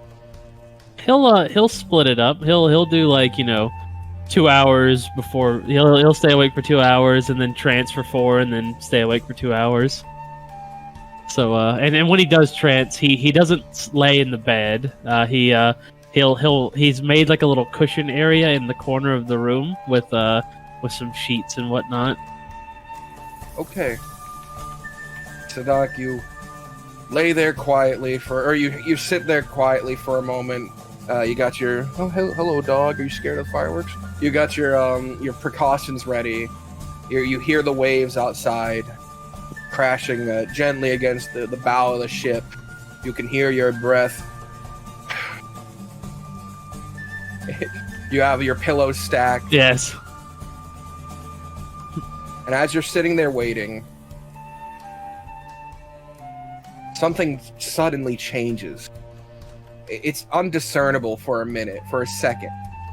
It's nothing in view, not a feeling. It's quiet. You don't hear the water hitting the side of the ship. You don't hear your own breaths even. I try to That's snap my when- fingers. As you do that, no audio, and you watch as suddenly 2 beams of light are pierced through the handle of the doorway towards the bed, and then it gets kicked open without making a sound, and a gun gets pointed in at the bed and fires 2 more times with no audio. All right, Sadek will. You have utterly surprised this person. What do you want to do? Sadek is going to, since he's in this corner and his cover hasn't been blown, there is still, they think that they're in the bed. He's going to stealth and ready his blades, and as they approach the bed to see if they confirm the kill, that's when he'll spring into action. Sadak, the 1v1 master. Oh Right. god. Here we go. I need that stealth roll from you. Of course. Oh my god. Come on, buddy. Side eye if you want, up to you. Plus 11, my god. 24. I feel pretty So- good with that. So as you've pushed yourself into the corner, you've summoned your blades, and you're holding them sort of behind, just behind your leg so that the light doesn't illuminate. You watch as Patches enters the room, gun extended outwards. And he walks up to the bed while still pointing at it, grabs the blanket and yanks it back. All right, you can roll your attack on him. I will do so with advantage, yes. Yes, with advantage. He's utterly surprised. All right. There's no way, right, gang? There's no way, right, gang? On Pride of Arendelle! Come on. Hey! Oh. All right, you have sneak attack. All right, sneak attack. Oh, you going need to out. ask. Is it a 25 hit? Yeah, just 25 hit. If No. he had his reaction, it would, but he caught him by surprise. Excellent. All right, so sneak attack. I That's mean, gonna be. Yeah. I think I'm still at 3D. No, it's 3d6 now. Yeah, so that's 4d6 All right. Big All right. time damage. plus 5. Hiya! Yes. 22 points of damage. I'm trying to non-lethal him, by the way. Yeah. It was previously yeah. 3d6 too. What do you mean now? Your last level was 3d6 as well. Yes, but it still feels good. Okay. All right. All right. So you do have your bonus action because he is like gripping at his throat where you stabbed because he's expecting blood. You have your bonus action attack. All right, he will which do is not so. advantage. It is not advantage. So it would not also qualify for sneak attack, and this is going to be I think it's a +8 hit. Yep. So roll. 18. That hits. Nice. So that's going to be just a D6 + 5. 6 more psychic damage on top of that. All right, so you do 28 total. 28 total. Yeah. So as he's gripping his throat and he's raising his gun to shoot you, again, all of this without any audio. There's no sound at all. Not the creaking of the ship. Nothing. You manage to stab into his gut, which makes his gun fire again. Note without sound, and his eyes sort of go white.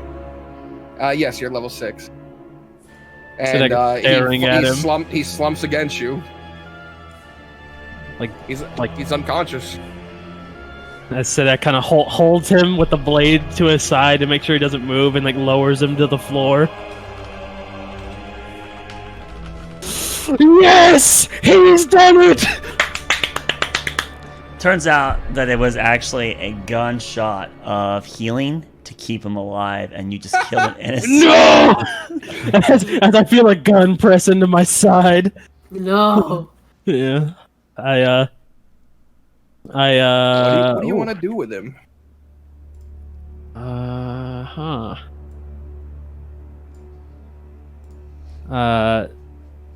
Is there an armoire in this room? Armoire. We're gonna hit, man. Like a wardrobe? Yes, yeah. There's a big dresser. Oh, absolutely. Oh man. Yeah, he doesn't want to throw him overboard. That seems a little cruel, but at the same time, probably deserved. And plus, it makes sense if he just fell overboard, you know. Toss him overboard. But there's still gunshots in the room. I look around at the walls. I'm assuming that the bullets went right through the wood. The ones that went through the doorway were lodged in the bed. They've torn through the 2 pillows that you had acting as the body. The one he fired at the end, that one has left a big hole through through one of the upper walls. Yeah, I'm not gonna be able to explain that away. So, yeah, confrontation is the way this is deserved. So, Sidek is going to put this guy onto the bed, and then by the way, is the silent spell removed? Let me just quickly look at something.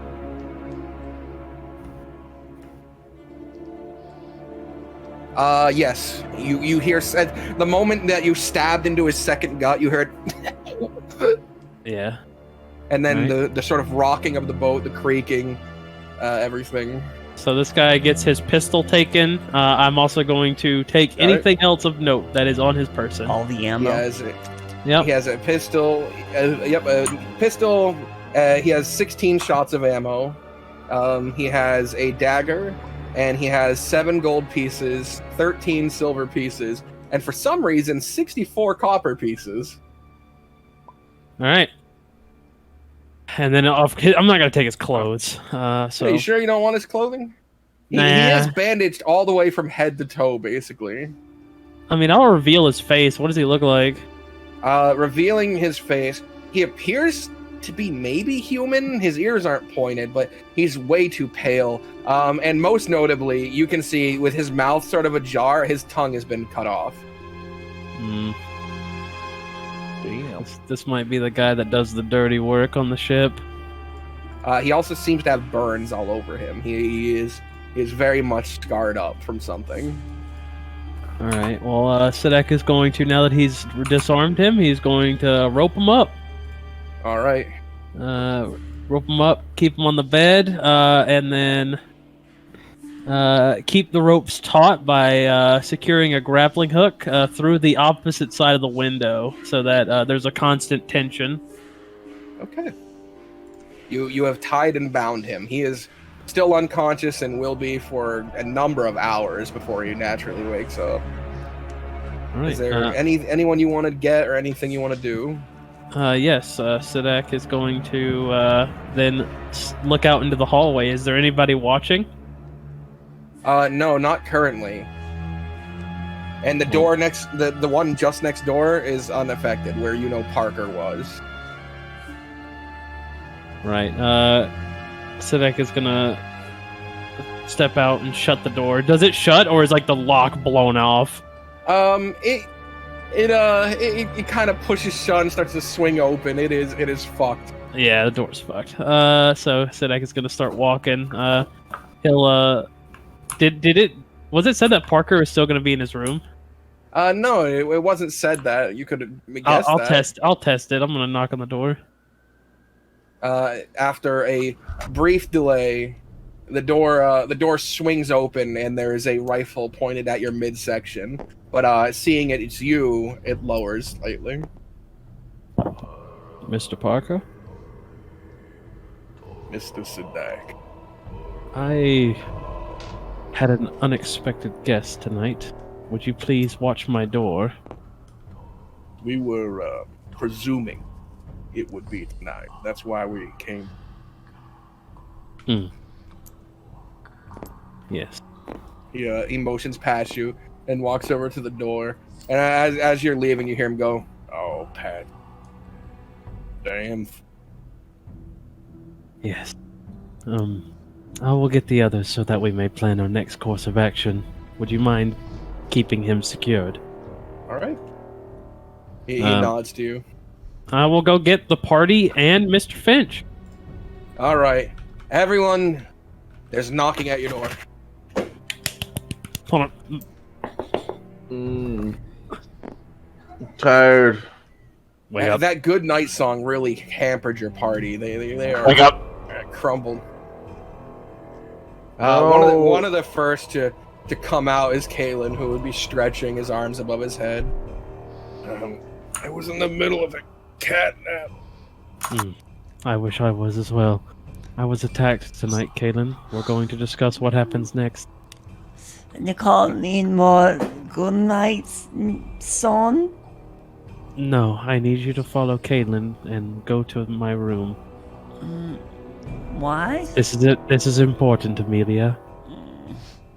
Amelia sleepy. Right. Does Kalen take Amelia to my room? Yeah. He would help wake her up. Eventually, the party is convened together. Unless you actively say right now you wouldn't go. All right. I'll Okay. get up. The party convenes along with Mr. Finch, who, by the time you have everyone, he's already gone downstairs to look at it. Well. Patch. I suppose he would be the most expendable. Right.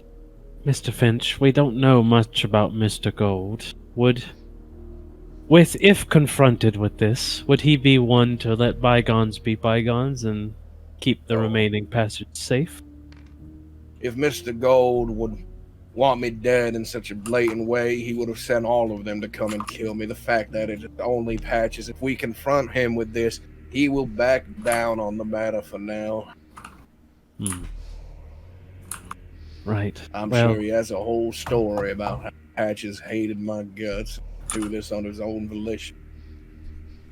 Well, if it would be alright with you, I would request that Mr. Parker was the one who subdued Patches. Well, That's fine. Is he alive in there? he is alive. I don't Right. think he got a good look at me before he fell unconscious. Even if he did, he can't talk much. Not that run-in with those angry Islanders. Regardless, let's go confront the master of the boat. Right. Parker, come on.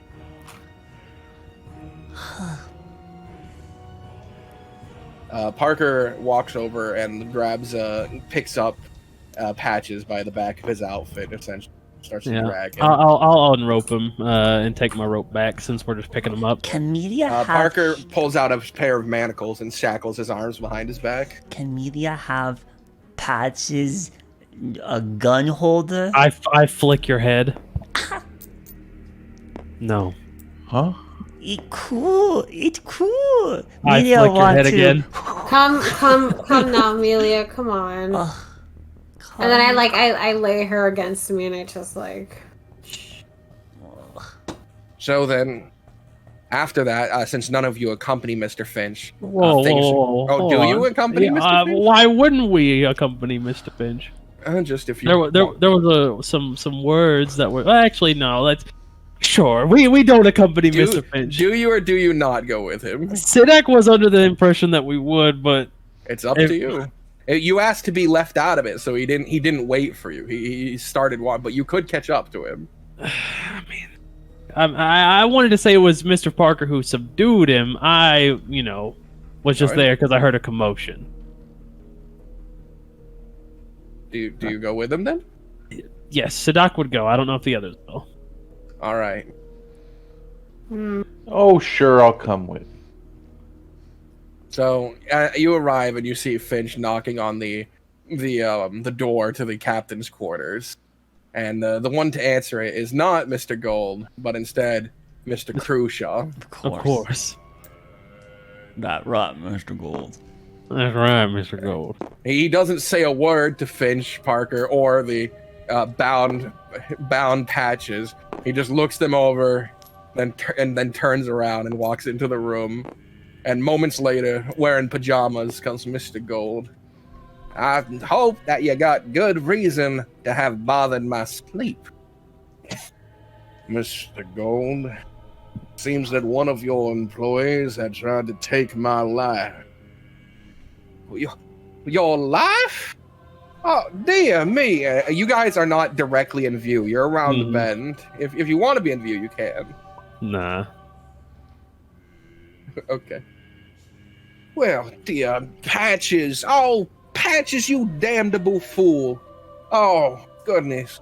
Mr. Finch, you can understand this is a horrible atrocity to happen on my boat. It seems you are in good health. No, you're not shot. You're in good health.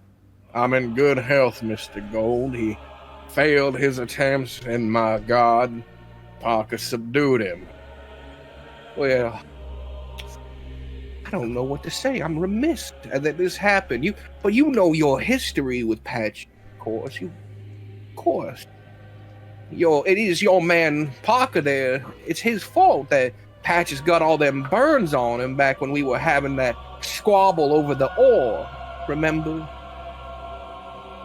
I remember that he does have a likely alibi as to why he would be trying to kill Mr. Parker. I don't know why that would extend to myself before Mr. Parker. He's a deranged man, it seems. Deranged, poor, feeble man, all burnt up. He hasn't been the same since them orcs cut off his tongue.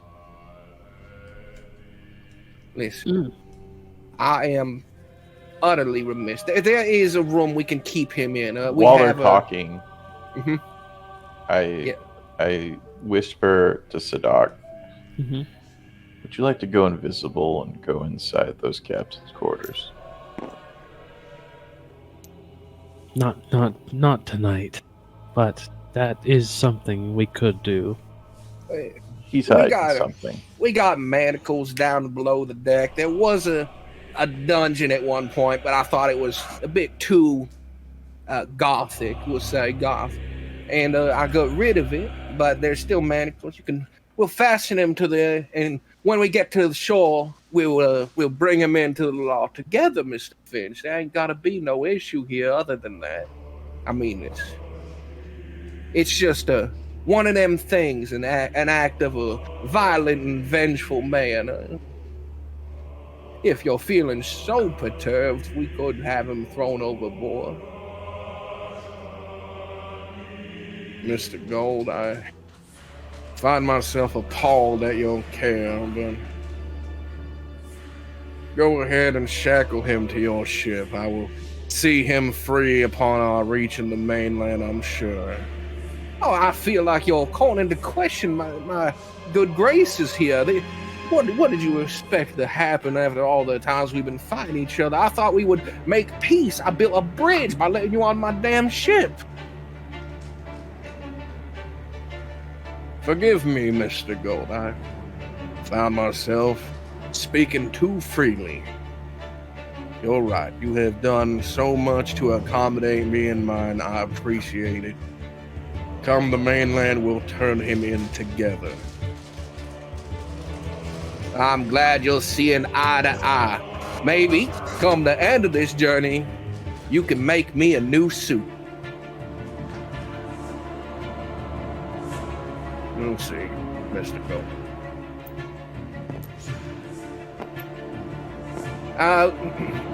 Crucial, well, get that man down in them dungeons. I don't want to see him for the rest of this damn journey. Of course, go. All right. You hear that, and Mr. Gold retires to his room and shuts the door. Mr. Finch walks up to the two of you, or to the group of you, and goes, well, that went about as well as I expected.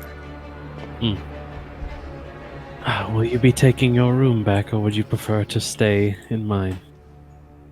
I don't figure he'll make 2 attempts. Unless not the same way, he'll probably try and poison. It shouldn't matter. If we can make it to shore without further interruption, I doubt I'll have to worry too much anymore. Right. Well, let's all get some well-deserved rest, and hopefully that will be the last of the late-night activities we have to deal with. Hopefully, Mr. Sadak, hopefully. He sort of rubs his eyes. Despite being the target of an assassination attempt and speaking to the man who probably contracted it, he just does not seem to care. Respectable. All right. Everyone returns to their rooms. Amelia's asleep on Aurora. Amelia I put her sleeps to sleep. with Aurora. Mm-hmm. And the night passes uneventfully. The next day comes, and as if nothing happened the previous day, Mr. Gold hosts a dinner that everyone's invited to. He sits down at the table, doesn't say a word about patches, just goes like, and the most wonderful case is serendipity. You see, the most wonderful case is that me and the person I was dealing business with, for after the same price, there was no need to haggle. You know, he's just, he's talking about just random anything stuff. else. Yeah. This called fajita? No, I believe it's pronounced Vegeta. Vegeta? Vegeta. I have no clue. I get some of these cooks, they come fresh off some of these wilder islands. They make the weirdest things. I had something called a casserole. Interesting. Seems that you'll never go bored with culinary delights on your ship. Oh no, I make sure. And now sometimes this does cause issue with flavors mixed matching, but I make sure that no 2 chefs on the ship come from the same culinary school. Ooh.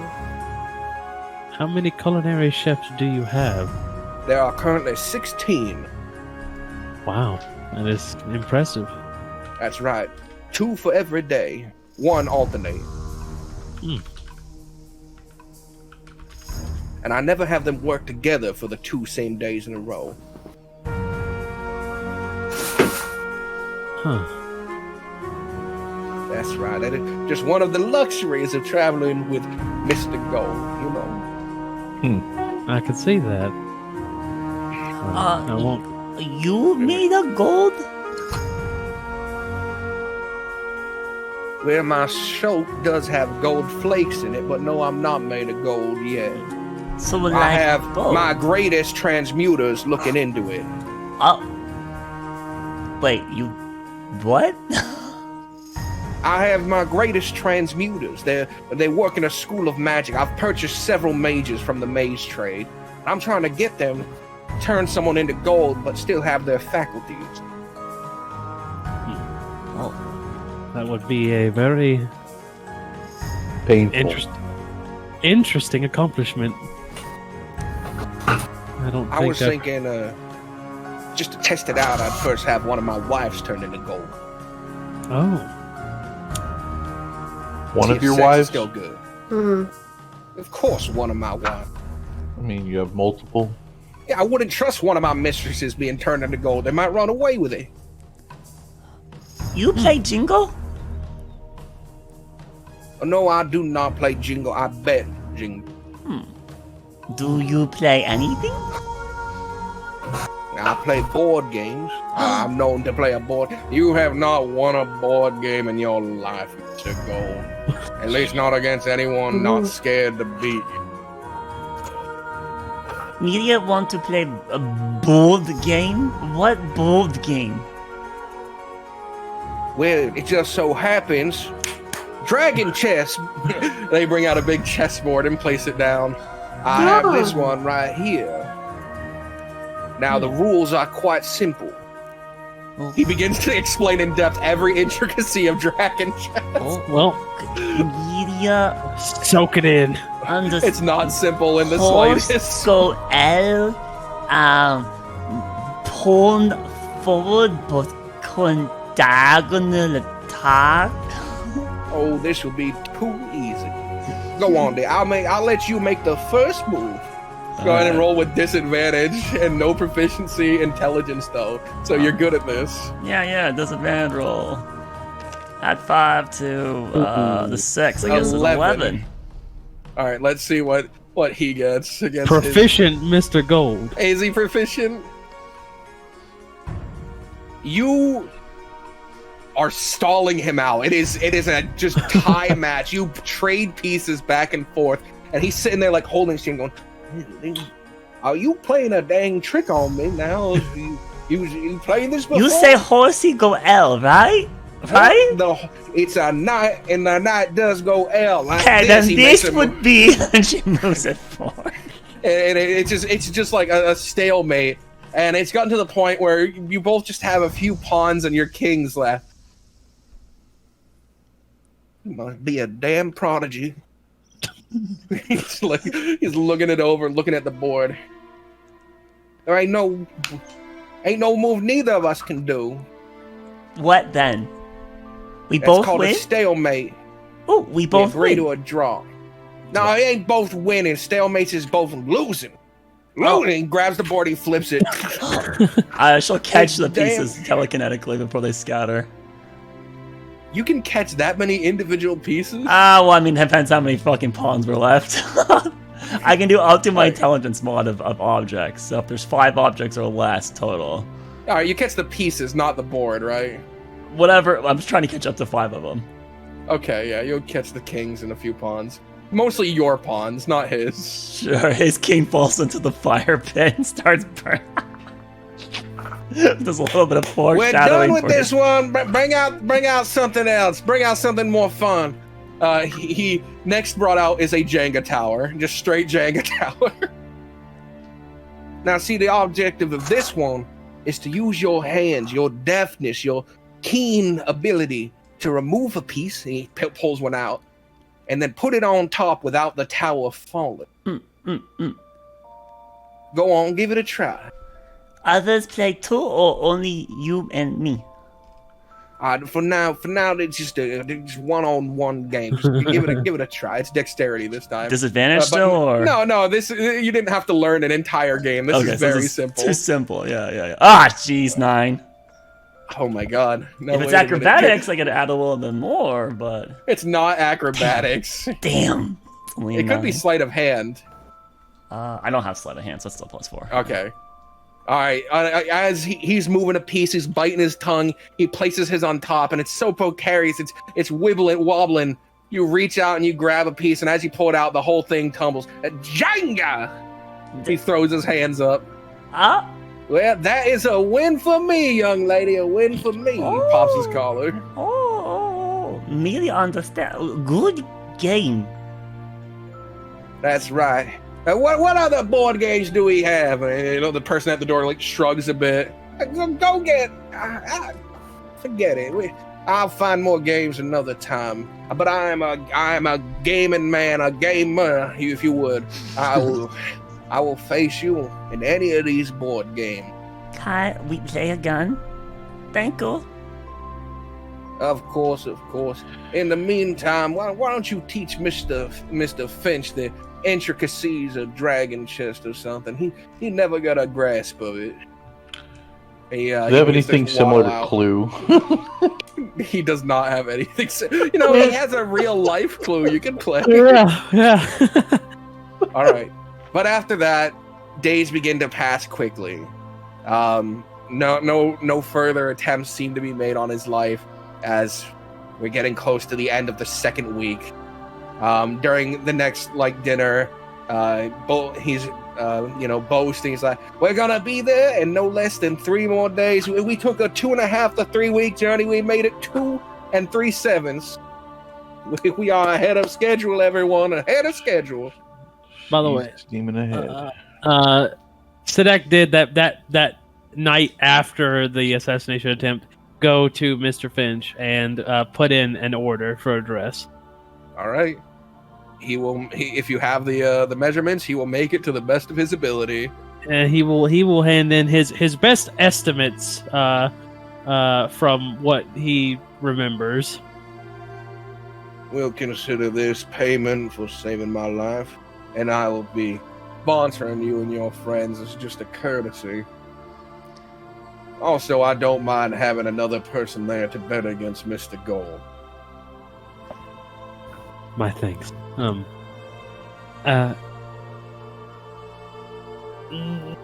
of character. I'm trying to think of oh man, should and Mike, you can gold. Mike, you can run. You can run. You can roll a few times. You can roll the 5 times, sure, if you want. Alrighty. Or until if you get one that's good, you don't have to keep going every day. Sadek won't ask, but he's for the. No, you saw I saw that. Would you like to trespass invisibly? I'm taking this. Okay. That's a 25. That's great. It looks great. Actually, yes, yeah. But closer to when we dock in case things go wrong. So what has everyone been doing? So what is it that you want to get? Invisibility. Oh, so you and Thrak are actually gonna go sneak into his room at one point? Yeah, later in the trip. Yeah. Oh, okay. I'm just gonna invis him. But before we do something that might get us in trouble, though, is there any what else is everyone doing then throughout this period of time? Well, no, that's what I'm saying. We're gonna do that later. Oh, okay. Counting my days here. I hate the ocean. Thrak hates me. So are you getting seasick? Is what you're saying? No, he wants sand back. Sand, please. The ocean is not for him. What has he been doing then? Is there any kind of debrief of time for him? What, for Thrak? Yeah. Reading, right? Yeah, just in the study, reading, probably researching if there's any books upon spell manipulation or anything like that. More things about how they how to get into Iridel. Is it Iridel? Iridori. My God. No, Iridori. Iridel is the god. Iridori, is the tower. Iridori, things like that. What kind of spells people had to come up with, or what new magic they came up with. Any books on that. But if there's not anything on that, just stories. So mostly things that pass time. Solo activities is mostly. Yeah, solo activities, basically. And what about what about Nicole? So Nicole's been obviously sneaking off and doing this art in the background, but what else has he been doing, if anything? Brushing an imaginary horse. I guess Mike BRB. Let's pick on Siddak. What's Siddak been doing? So get a horse plushie. Sadek has been in his downtime conversing with Mr. Finch just about random topics and learning more about the steps. He's been playing Jingo at every opportunity he can. He really enjoys the game. The crew is like 4v2ing you and Kaylin. It's just unfair. Hell yeah. You guys are way more dexterous than any of them. We started like take on any challengers and fucking we're like for sure early on the trip Amelia was participating a lot, right? A lot with that. So Mr. Finch, Jingo, fishing, and then just practicing with his thieving tools in his room, and researching the ship and like routes he can take to get into the captain's quarters and various preparing for your little espionage you're about to do. Yeah, preparing for the heist. Okay. And I guess Mike's probably still not back yet. What Mr. Golds. Yeah. He's actually broke his butt. I know what Mike is doing. Anything else he would have been doing would be minor, just praying and stuff. What about Aurora? What's been Aurora been doing then on this journey thus far? Nothing. I've been babysitting you. Sit-ups. Really? You're like almost always with Aurora. I mean, Amelia? I've been working out. I've been doing like pull-ups, just existing. So just existing. We're getting to the final 3 days. He says you guys are only 3 days out. You enjoy a lovely dinner, just absolutely delicious. He does, for all the boastful stuff. His employees are good. They're great. They cook well. I'm sure they want to be there. Mm-hmm. Eventually, though, night falls, and you're getting towards the last days on the ship. Right. Do we know how far are we from shore? Do we want to just skip to when he tells you the next day we'll be pulling into the docks on Boros? I mean, I don't think anyone else has any other major plans besides what we've already been doing, yeah? Amelia did have major plans, but got ignored. Amelia always ignored. What was your major plans? You had weeks. Yeah. Amelia was going to do lots of physical things initially, and then she was really interested in books. But Thrak didn't like Amelia around. What? So Amelia started taking books to Aurora for Aurora to teach Amelia. I think someone's sulking. Okay.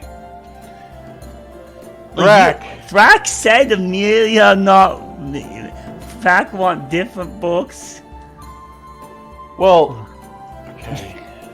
This is what Amelia learned from that interaction, sadly. So she, halfway through the trip, she started going to Aurora and asking if Aurora would read her and teach her. I read to her about the barbarian who can you read? I can't read. What's your intelligence? What's my intelligence? She has a positive in. Okay. She put her negative in charisma, not the intelligence. There's no way you wouldn't be going back to Thrak and like he would obviously let you. I'm gonna let that happen. I'm gonna let her learn wrong. I'm gonna. It's fine. Look! I came to him. Amelia came to him with eagerness to learn, and he was like, "I don't really want to do this right now." And so then she became hesitant. He didn't say that. You were looking for somebody up on the deck, so I didn't want to take away from that. You came to me as a side note, and of course I would teach you how to read. But I mean, I read her poetry. I didn't want to take that time from you. Where the sidewalk ends. But no, let's play it out that way. That's fine. This is gonna be way more funny. Well, you would see Amelia bringing books occasionally to Aurora if you wanted to stop it. No, I just it's too late. The bonding reading happened between Aurora and Amelia then. And we have to do one push-up per page, you say? What? Yes. Who said that? That lots of push-ups. That's the true training. And sit-ups for every paragraph. Yeah, every paragraph. Oh, God. And then we get on the treadmill, we do an incline, and we just go. Every book completed is like a 5-kilometer run. There you go. I hate reading.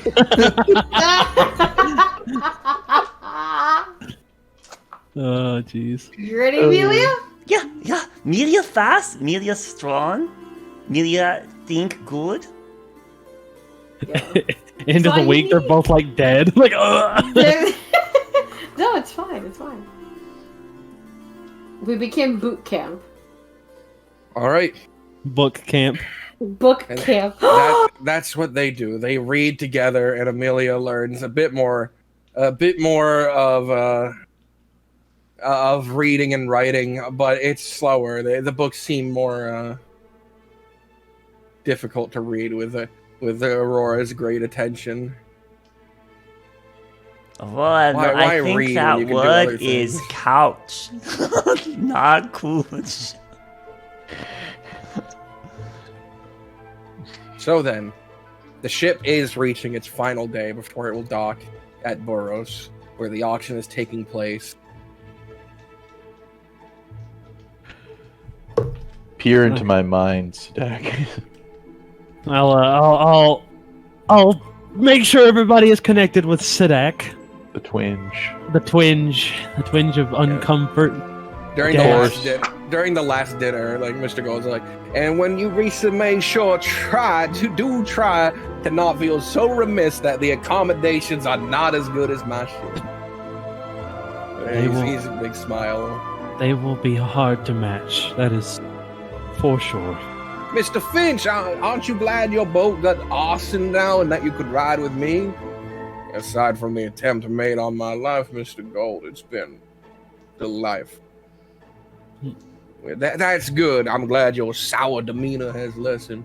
I will unfortunately see it again when I buy everything at this auction and leave you with nothing. Good luck, Mr. Gold. Don't need luck. Right. And he trots off towards his his captain's quarters. I have previously ritually cast water breathing. Okay. Right. Just during the day. So Sidak would gather everyone and say, right, Thrak and I have come to the conclusion that it may be beneficial for me to do a little looking around in the captain's quarters. We have access to water breathing, and we're close enough to the shore that if anything goes wrong, we're all going to go overboard, and we will walk to the shore. Or swim, either or. But man say go underwater, die. No. Is there a Amelia. bucket of water nearby? Just randomly? Probably not. You have the, Any water nearby? they're in tankards for you to drink. Is there a bucket? Sure, why not? You can fill it up eventually. I'll fill it up with water, and I will put my head into the bucket of water. Why you like this? And I could breathe in it, right? Yeah, if you cast a spell, yeah. Yeah. You gotta take a breath And then I and will. start choking. No, I'll pull out my head and I'll go, Amelia, put your head in this and breathe. What? And I'll take. I'll Hold on. But trust me. Amelia, normally, whenever you go under the water, when you try to breathe, it's bad. Yes, Water yes. gets in, you can't breathe. Yes. But- Bath is learned. Media learned. Yes. Thrak has cast a spell that allows us to breathe under the water. Oh, magic. Here. Yes. Magic. Here, try. Media don't like. I put my head back in and take it out. Amelia? We wouldn't have you do something if we weren't sure, Amelia. Do it. She'll put her head on the water. It's cold, but you Breathe. open your mouth, breathe in, breathe out. It's fine. Tingle's throat. But you can breathe. Okay. Only when magic, right? Only when magic. Right. With that out of the way, everyone please make sure that your stuff is protected from the elements if we do need to go over. And, I have prepared something ahead of time, Thrak, and I think I will maybe be able to use it tonight. What's that? I've left a... I don't know, DM, if you'll allow us, but I basically was gonna, like, for that dinner afterwards, I was gonna, like, leave a rope dangling over towards the side of where the window would be for the captain's quarters. Okay. Like, I don't know if that would be, like, super probably noticeable, or... It'd probably be noticeable, depending... You haven't seen the inside of the captain's quarters yet. You don't know how big the window is. Looking down, it looks like he has one of those big sea view windows in the area. Right. Is there, like, a balcony? No, there is not. Okay. So, the window is probably going to be the best bet, because if I go through the main door, I'll have to deal with Mr. Crucial. I trust you can lockpick your way inside. Yeah, well, I'm going to try the window. Well, you're going to be invisible, so as long as you don't take too many actions, you should be okay. Would you say that picking a lock is going to drop invisibility? Box. I would know this. Is it just normal invisibility? It's just normal invisibility, unfortunately. No, I mean, picking a lock shouldn't. I would assume. I'm not sure.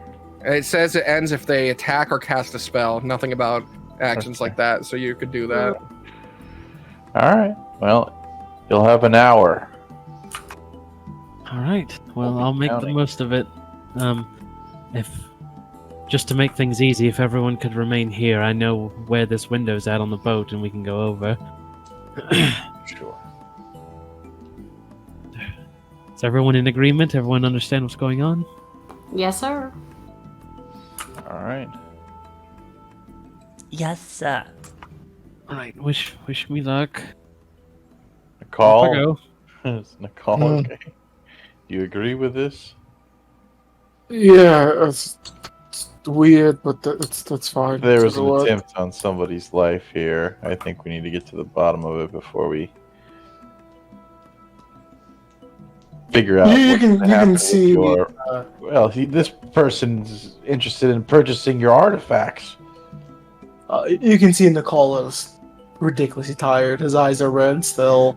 He's like, his eyes are closed. You can- thirsty occasionally. eyes. You want another good night song? No, that's fine. Right. Well, off I go. Go ahead, Threk, and I'm gonna roll my die. Everyone, we are connected for 8 hours. Sick. A long rest. Okay. Bibbity bobbity, you're down visibility. Poof. Poof. I'm poofed. All right. I'll exit the room and I'll go up top deck, and I'm gonna try and use that rope I laid out. All right. Heading back there, you can see the rope barely hit, not barely, but hidden at the bottom of one of the railings. You grab onto it and start to scale down. The captain's quarters is in the rear of the ship, and as you scale down, you can see it's a large set of bay windows. But they don't look like they open. There's glass paneling over them and a crisscross pattern, but it doesn't look like they open anywhere. applesauce. All right. You can see inside the room is a massive bed, way too big, and Mr. Gold is he's currently sitting on top of it with a candle over one shoulder and writing with the other. You can't hear him, and I don't think you can read lips. I cannot. Do I see Mr. Crucial in there? Yes, Mr. Crucial is standing by the doorway with both his hands in front of his waist, with the gun just sort of dangling in his grip. Let's see. Right, I'm going. Aside from that, there's a large desk in the center of the room, with a ink quill on it and many papers in front. It currently looks like there's a map of some of the steps in the area. You see Boros on it. So it seems it's in the area, and he's marked one that isn't Boros, off to the northern right area. There's no name on it, but there's a little X over it. Oh. And just underneath the window, you can see a large chest, and on it, there's not a normal lock. You can see it has a series of spinning dials with four numbers, four of them. And it's for some reason chained down. There's chains wrapped around it, and there is a very normal lock on that. There is a padlock on that. Difficult to crack, that's for sure. This window, so it doesn't look like both of these windows do not look like they open. They're like fixed in. Yeah, they look like they're fixed in. This is not gonna be the way in. I'm gonna have to. You can go also through the see door. in the room there's a little mannequin that has his clothing on it. Interesting. There's a tiny mannequin. There's wardrobe. There's no place for Khrushchev to sleep. Right. He's in the chest. I'm gonna say to the individuals and also Amelia because she can intercept the shit. Right. Going in through the window is not going to be an option. It's fixed in place and not able to be opened. The only way in is through the front door, which Mr. Khrushchev is standing next to at all times. So I'm not getting in unless we either lure Mr. Khrushchev away, or we just don't get in. What else do you see in there? I would describe what I see. Oh God, the X on the map is probably his island of gold. Take note. Yes, it seems to be. I'm gonna make note of the mental map. And how close is that? Like, what would the closest be like to that? Yeah, where I put the thing at where Duros or where Boros is. Okay, And, so it'd be like up here, just above yeah, it. somewhere up here. Yeah. Okay, I'll make note of that. Which is extremely far from where he said his ancestors came from, which is over here. Right. So they probably got a tip or something, or that's not the true story. If I'm honest, Threk, it may be more dangerous than it's worth. We might just have to come back to the ship whenever it's in dock. Mentioned a lock there. I do have the ability to unlock any lock. However, it's fairly loud, so that would probably not be a possibility unless he's completely off the ship. So maybe, perhaps, we can come back while the auction is happening and take a closer look at that. While everybody's preoccupied, that is.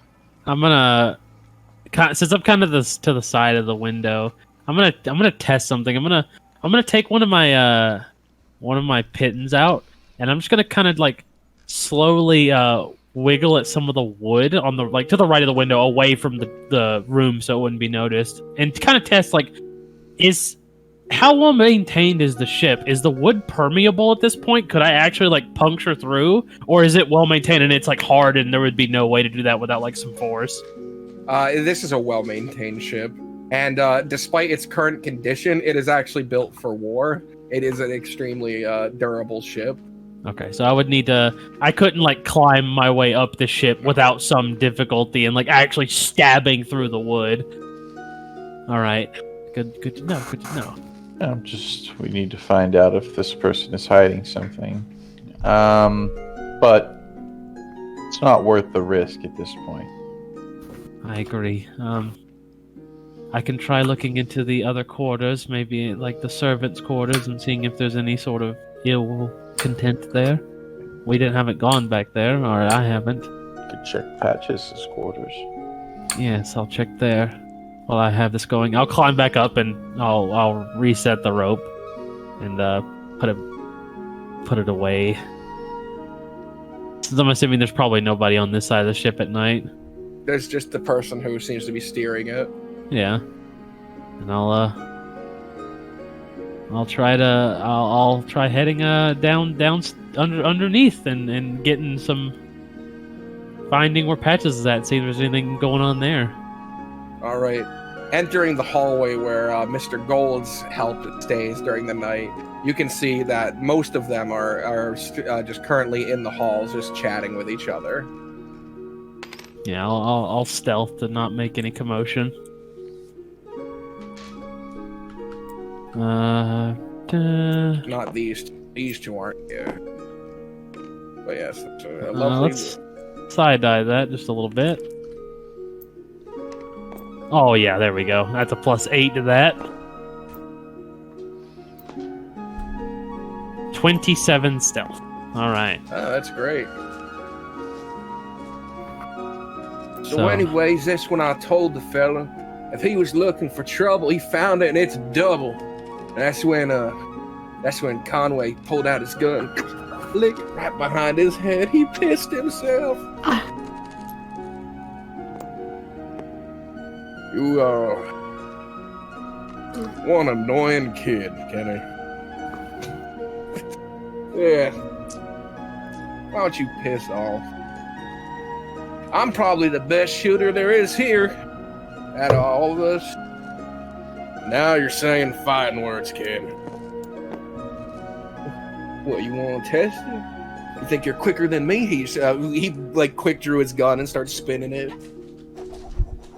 Yeah, I bet you didn't even have that moment to react. And looking down, you see that the other one, Mr. Monroe here, already has his gun drawn out down by his holster, and he did it very quickly. Yeah. You'd be dead, kid. What's that, runaway holster or something? Got no fucking long latch? But pushing past them, you reach Patch's room when the door is just left open. They don't seem to care. All right. Step inside. What do I see? It is very much like everyone else's room. Is he just Mundane. Sitting on the bed, relaxing? No, or he's something? not in there.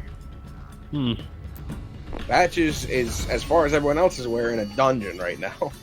He's locked to walls.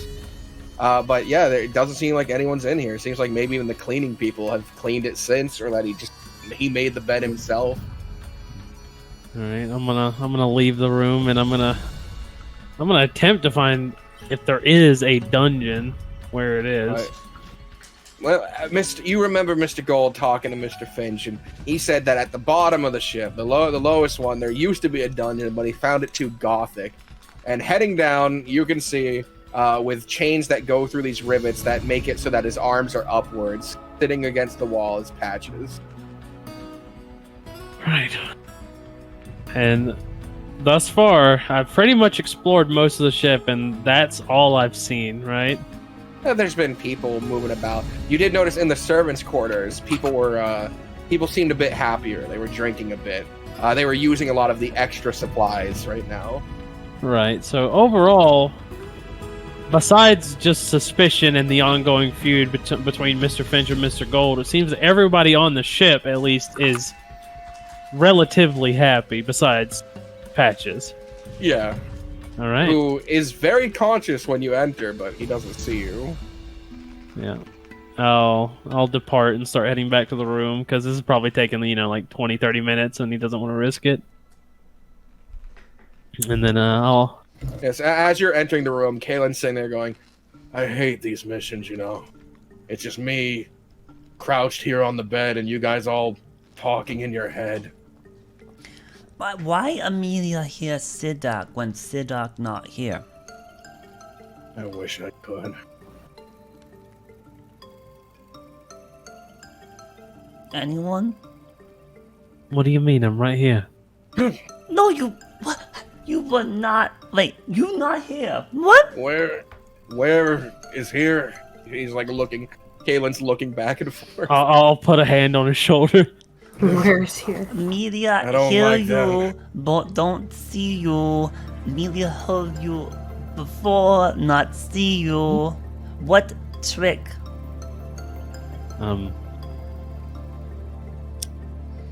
Are you talking about when I speak in people's minds? What that mean? What means exactly what that means? You can't speak mind, no. You speak well, by mouth. You silly. Thrak, I don't think I'm going to find any more on the ship without endangering us. Yeah, that's fine. I understand. I will admit it was a good idea and I fully support it, but without good preparation for something like this.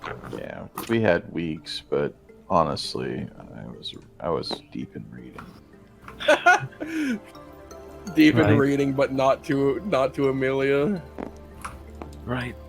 Now that I'm no longer invisible, I speak in everyone's mind like this, Amelia. That's how I speak in people's minds. The mask is looking at you, Amelia. Maybe his Ah, mouth is moving underneath. Fuck! Wait, did you actually connect? Oh no, you're just doing it so she can just hear you because of the thing. No. Right? Yes. But Melia want to learn. Teach Melia. I can't teach you. I don't know how I do it myself. How you do? You know, you could give her the mask and then let her use the telepathic. No. You'll never get that mask back. No. Do you the think mask. Vlad?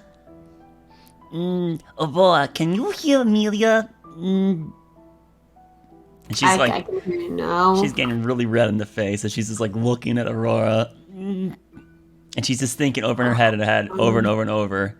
Corgi, No, I Corgi, can't hear you. Corgi, No. Corgi. Nope, No. nothing. No. I lift up the mask and I say, as far as I know, I haven't ran into anyone else who can do it without a spell like I can. Amelia going to learn. She's just trying really hard. Well, I'm considering your aptitude for using your whatever. I still don't know how you do the things you do, but maybe you can. Well, at least we're at the end of the journey, everyone. We can soon have solid ground beneath our feet again and more people trying to kill us. Lovely.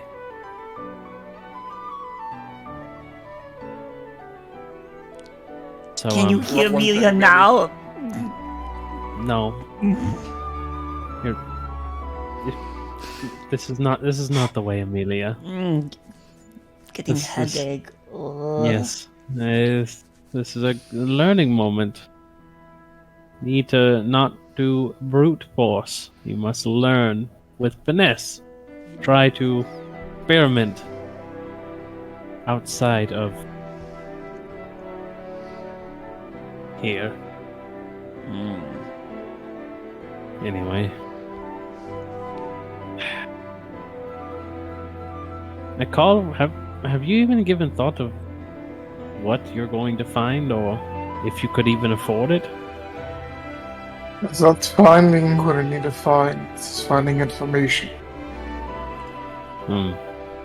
How did they get all these items during what had happened? Were these stored somewhere? Were these illegally received? Well, I'm gonna go on the assumption that mayhaps that people that fled or survived the event that were, able to survive, fled with the items and sold them to start a new life, and that's where they're ending up here. Or on the off chance they're able to make their way into Remaros. Maybe a device that allowed them to go in there.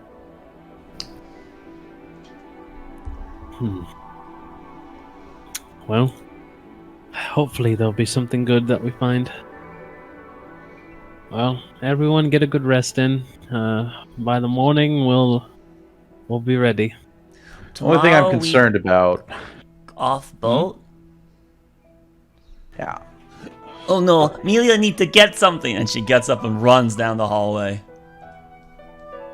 The only thing I'm concerned about is this individual who has devious plans, clearly, to arson boats and kill his passengers, assassinate really, has plans to purchase artifacts from Umaros with an assumed endless supply of money. Are you okay with this, Nicole? I mean, the Moros goods were sold of many places. We were the ones that were basically the first ones to... But are you okay with a large portion of your artifacts being auctioned off to people like this? I have no say in it.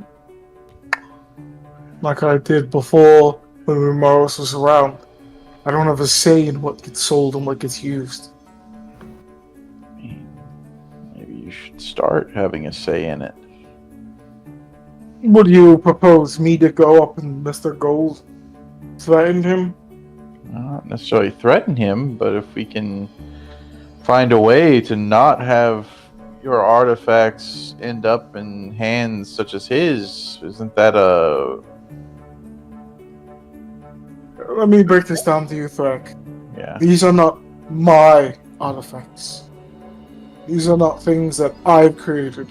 People I've known for created. These are artifacts of things that were based off of where I used to live. Okay. So at the end of the day, it truly out of my control. If you're trying to bring up a higher emotion, it won't happen here. Okay.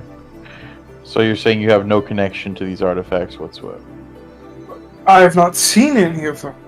Well, they can be, let's just say, from a barbarian down on the south sides of Runmaros.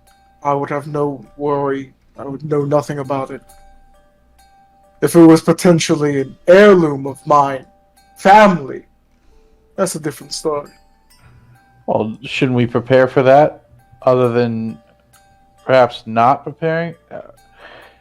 I will regress. Let's not. Let's see what happens, I guess.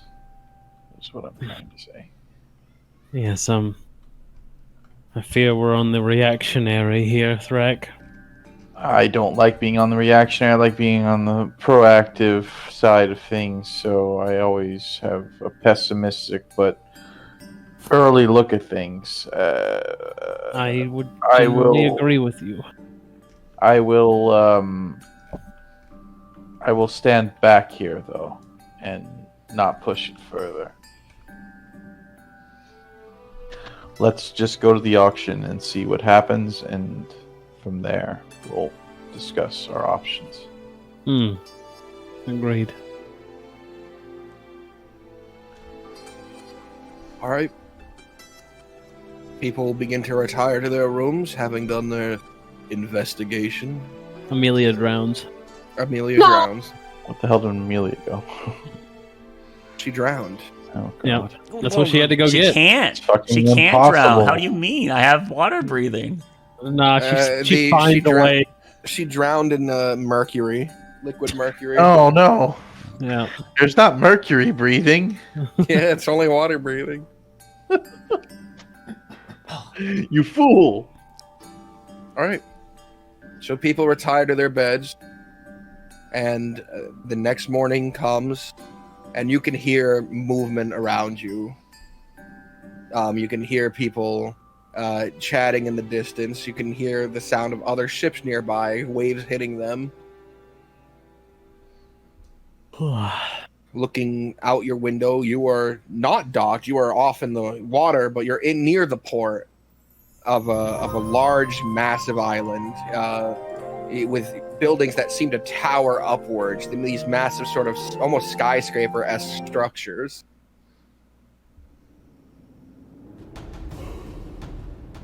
All right.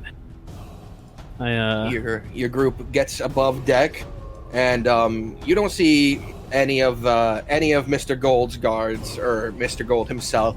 You do see Mr. Finch, who looks at you. I'm glad you finally made it. We arrived sometime earlier this morning. They have already gone off on one of the 2 boats here. We're about to depart with this one. Have they all gone? As far as I'm aware, and lo and behold, wouldn't you know it, Patches escaped custody last night and seems to have dived overboard. Convenient. As it always is. Oh well. He pulls out one of his cigars and has Parker light it and then puts it between his teeth.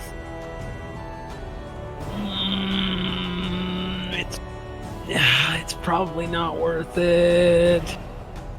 Fuck, out of character. This would be one of the times to go into that captain's quarters.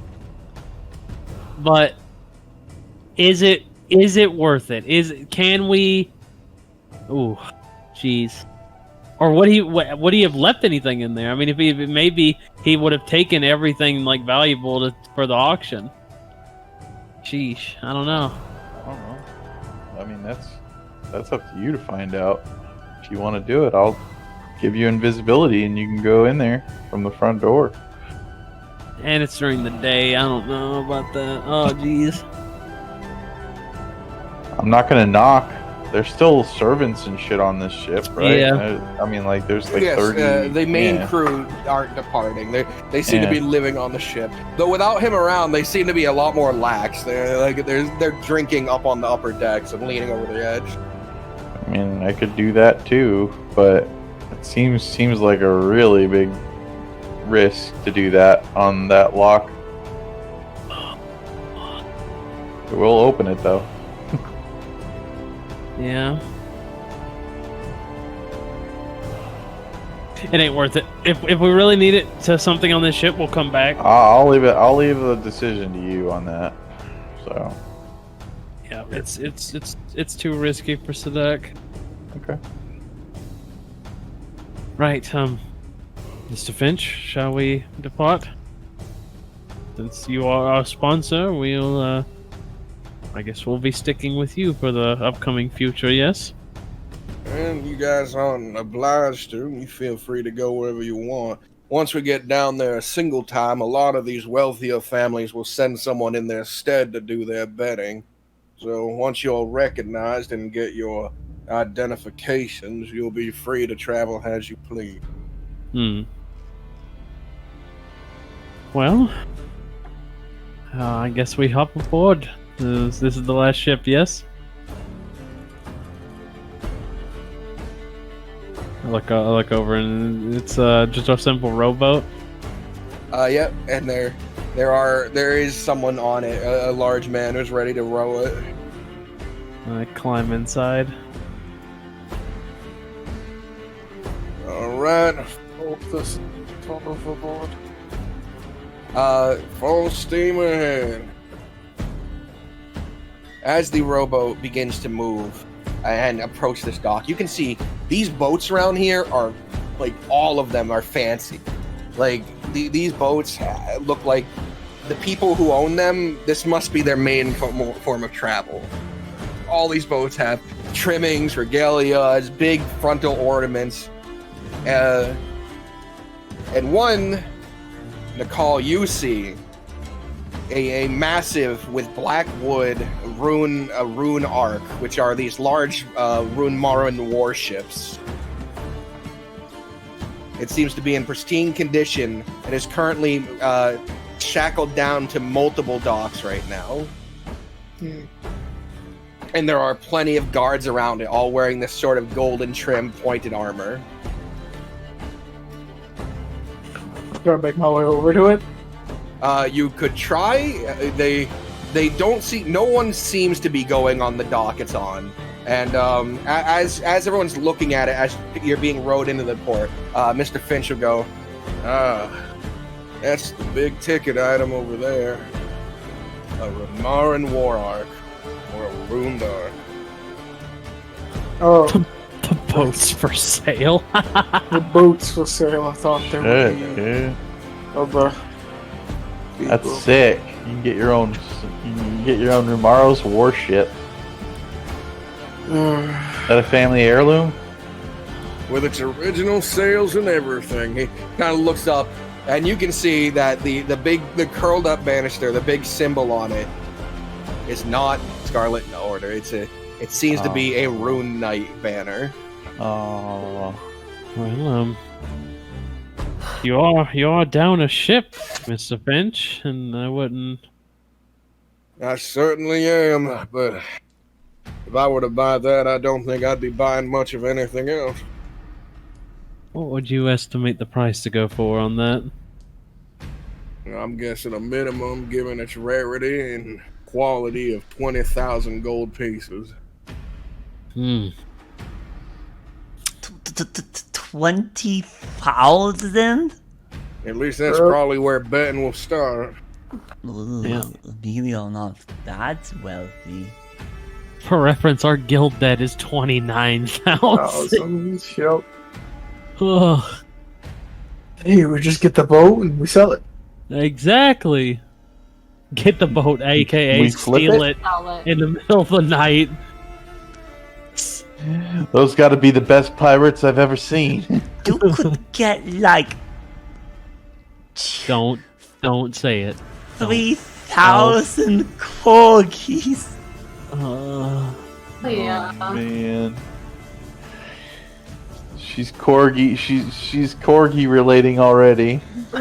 Why did your family have to have a corgi, Aurora? Why? No, because it was the cutest thing ever. Lucky is so cute. Yes, I Lucky didn't too. expect Amelia to be talking about this still. But Lucky, corgi cute. Oh my god. God bless. As the boat pushes up against the dock, Mr. Finch and Parker depart and begin to walk. They join a crowd of multiple other foreign people, they just clearly not from the island. People coming in, Everyone feels a twinge in the back of their neck. except for Kaylin. Except for Kaylin and Amelia. 6 hours. Even though it's an invited affair, it's quite a public spectacle. A weird mix between making a show out of this and keeping it underground.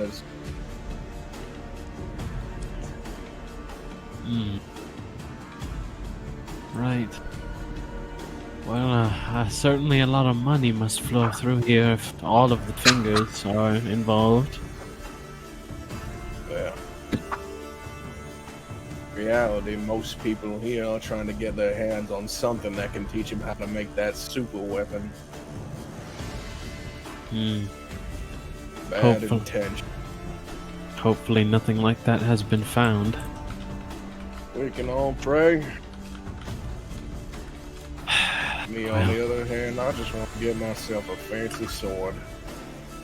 My father used to talk about Runmarin blades and their magical properties.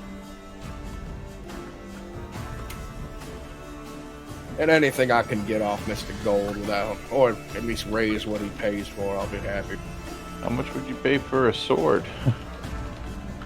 Well, I've heard they're going for around 900 gold, base price.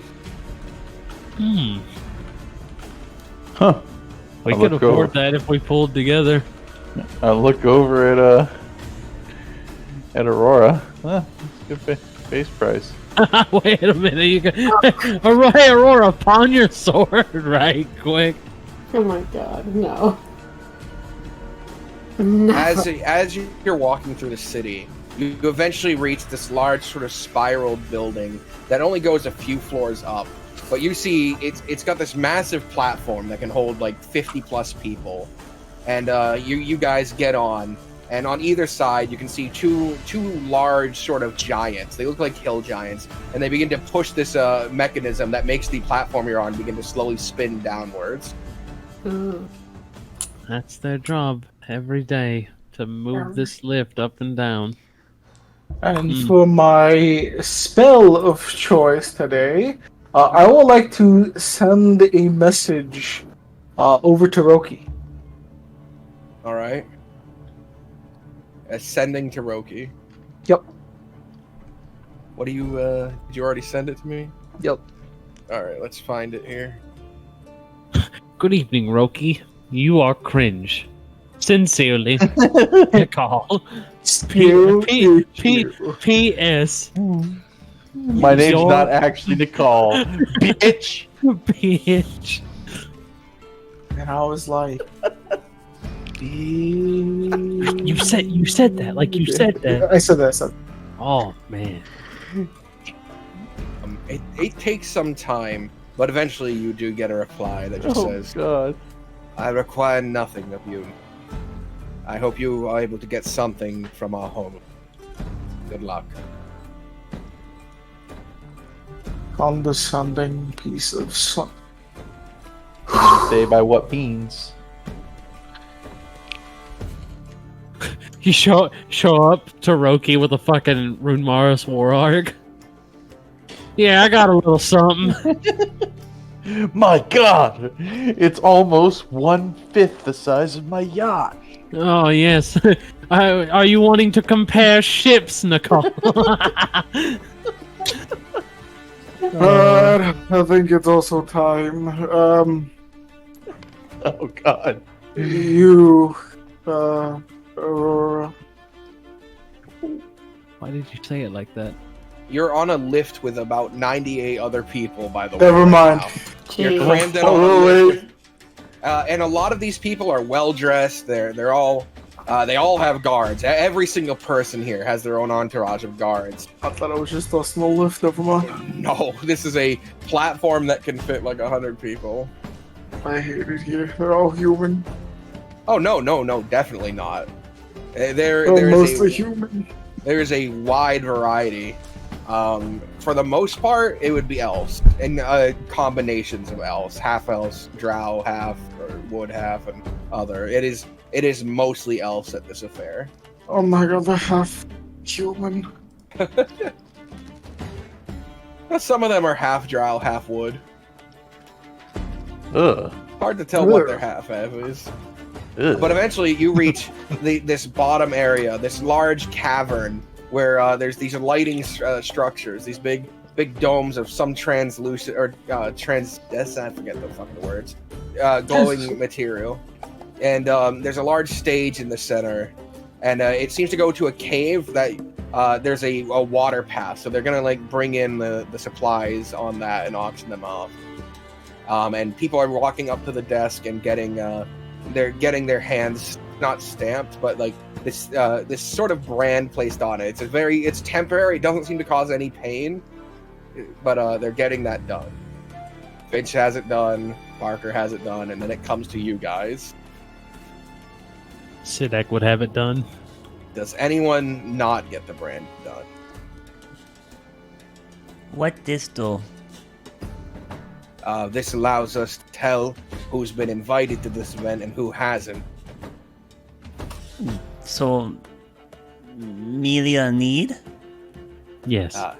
Like to participate. What are they doing? Okay. It's like a brand. It's basically like a stamp when you go to fucking a concert or something. You get Like a a stamp on bar, your hand. yeah. Yeah, but they're not seems- branding, right? Yeah, I it mean, doesn't like, hurt, and it doesn't seem to be permanent to any regard. Rack doesn't like that, but What color is it?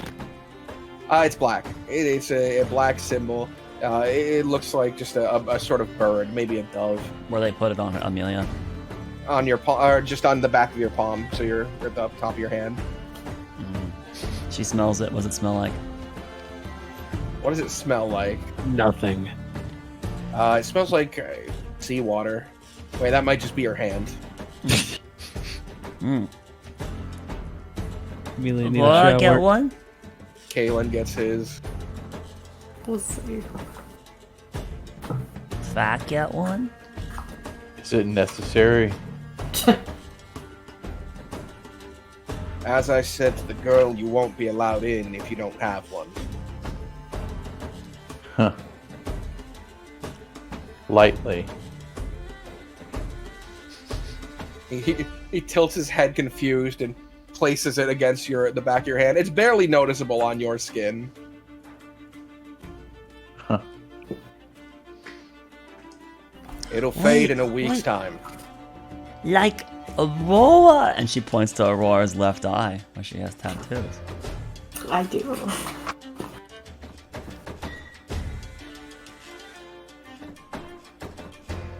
Did Nicole get one? No. Then we can't No? get in the auction, my man. I have to. Yeah, you have Yes, to. they Yeah. will not like this is their way of telling you've been sponsored. If you try to come without this, they will kick you out later. Fine. This is like the Come on, dude. orientation right now. Look, We're we all- all like Aurora. We're We're all branded Ah. together. unfortunately. Family. Family. Oh, Wait. I could prestidigitation it away, right? No, Huh? it is not a blemish It's or a mark magic. that can be cleaned up. He told you it would fade in a week, though. You could It is a dispel type of, magic it is away. a type of magic, yeah. Oh, Just wanna dispel it. man. You could dispel it away if you wanted to. I will attempt to use prestidigitation as a magic. Is it inhibiting me from using No, any sort of magic? your hand is cleaner though. All right. Just not of that symbol. Just making sure they're not doing something that's stopping me They're from doing crippling you. that. Yes. Oh, no fuckery. All right. You can always detect magic as a ritual later and see what's going on there. I Or could identify. do it right now. Yeah, true. I think I'll do it when they start bringing stuff out to see if things are magical or not. So for the meantime, people just seem to be sort of chatting amongst each other. Even Finch has found another person who he's talking to. They seem to recognize each other. I'll go over to Nicole. Sam, I apologize for my behavior earlier, Nicole. I usually like going into things with a little bit of a plan.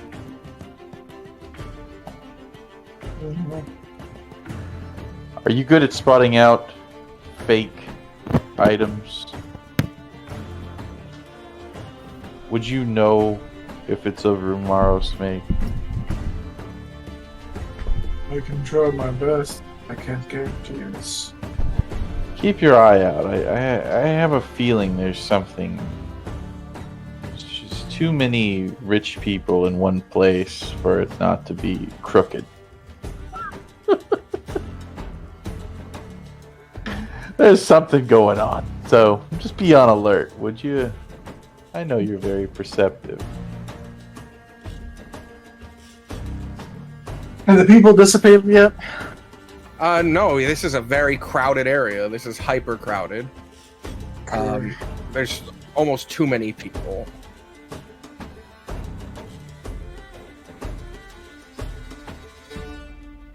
Alright.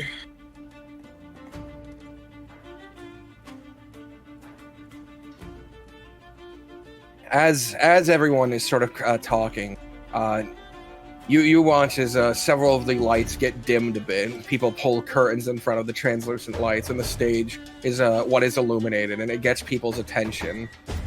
And you hear the steps of someone walking out. It's none other than the leader of the island boroughs, the half-drow Cadence Gas. Huh. Hello, everyone, and welcome to Boros. May I start by saying thank you to all those who arrived, and that I do have the goods promised from my homeland of Runmar. But that is not all. An expedition I had hired, I had seen through to try and find something of my home.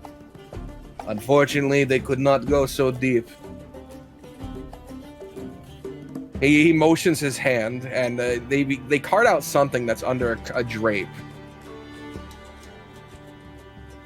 To you, I present the horrors of those who step on the island, and he yanks it away, and it reveals the corpse of a person jagged gems coming out of them, this sort of pinkish purple color, just out of their flesh, as if it grew from them. Their skin bulbous in certain locations, and their veins pronounced and with this awful sort of dark purple tone to it.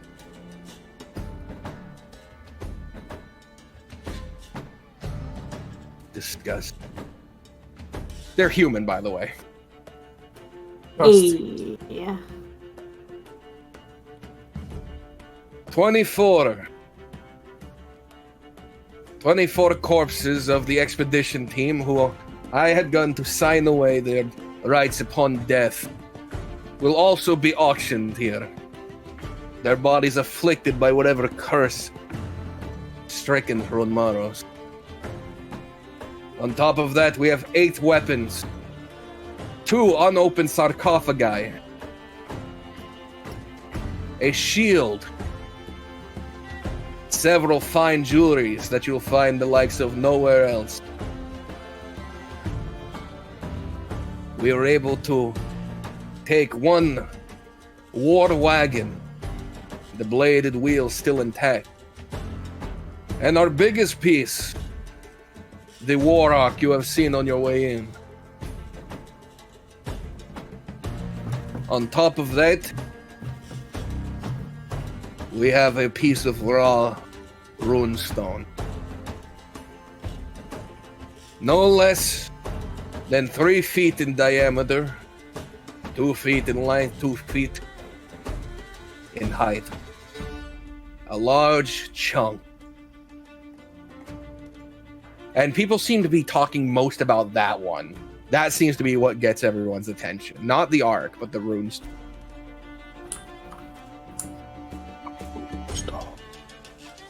And I am pleased to inform that as of today, the final invitees have arrived. The auction will not be withheld for 3 more days, but will instead happen on the morrow. And people begin to murmur to each other.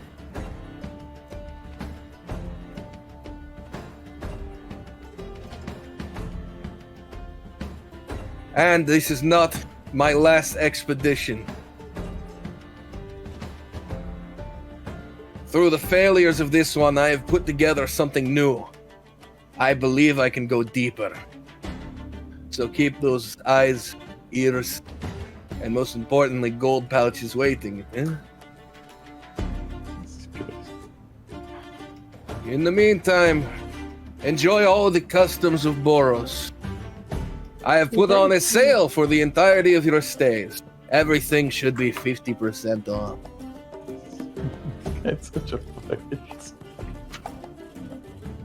He looks down at the body, and like you can see there's a visible disgust to him. He hates this creature, this person that did this job for him and signed away their life.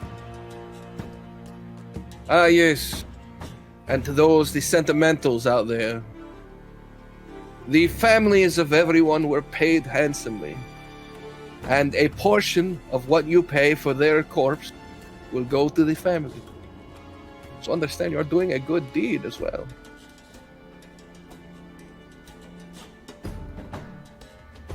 Anyways, there'll be more to... A full brochure will be handed out to choice members of the invitees. I'll see you all tomorrow. He begins to walk down the stage. And from your glints, you can see, like, the moment he turns away from the crowd, his expression goes to, like, just one of just pure, just like, these people are terrible. He hates these people as much as you guys hate him. He's like that guy from that Netflix movie. That chef dude. Fuck, I watched that movie recently. He's gonna cook y'all to death, I promise. And then die at the end. Alright, you notice people begin to clear out. And there are pamphlets being handed to some people. Mr. Gold receives one, but Finch does not. Finch doesn't get a pamphlet? No, he does not get Oh man. it was It was only the choice invitees. We're fucking low tier sponsors, dude. You are low tiered sponsored. Fucking we're First generation royalty and known for doing a craft low tier rich. Oh god, man. The new money, Island of Gold, pamphlet. Alright. So how do you feel about that, Nicole? We're actually making a little way into remarks on the way that it is. That's disturbing that he's willing to sign away lives to venture out and get these items. But it is news that they're actually making it out, is it not? Could say that. No, it's the... I was led to a chance of if I can even get a word with the... Well, he gestures forward. That lovely person.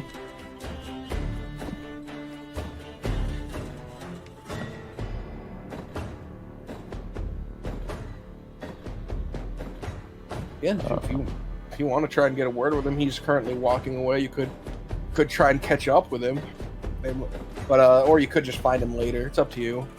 I'm pretty sure if I were to walk over there and talk to him, I might get shot instantly. Yeah, maybe. All right.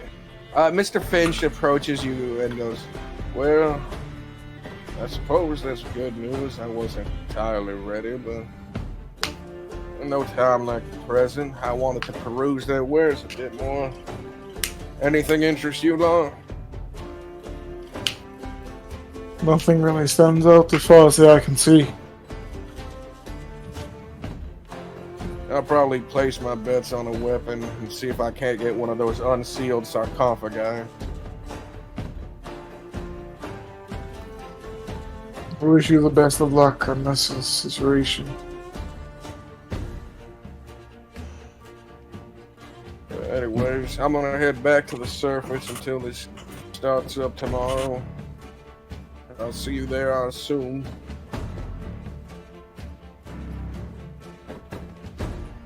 Alright.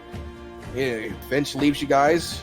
You guys are still in this underground area. The lighting returned to normal. And as everyone, as people are leaving and he's walked out, you see two people come onto the stage. Both of them sort of shirtless right now, wearing baggy pants and have their knuckles wrapped in bandages. And people begin to immediately start betting on them. Oh god. Huh. They just seem to start beating each other immediately. After the betting is done, they start wailing on each other. And Kaylin looks at this and then looks away. I don't think I like it too much. You're not the only one. Primerus different, right?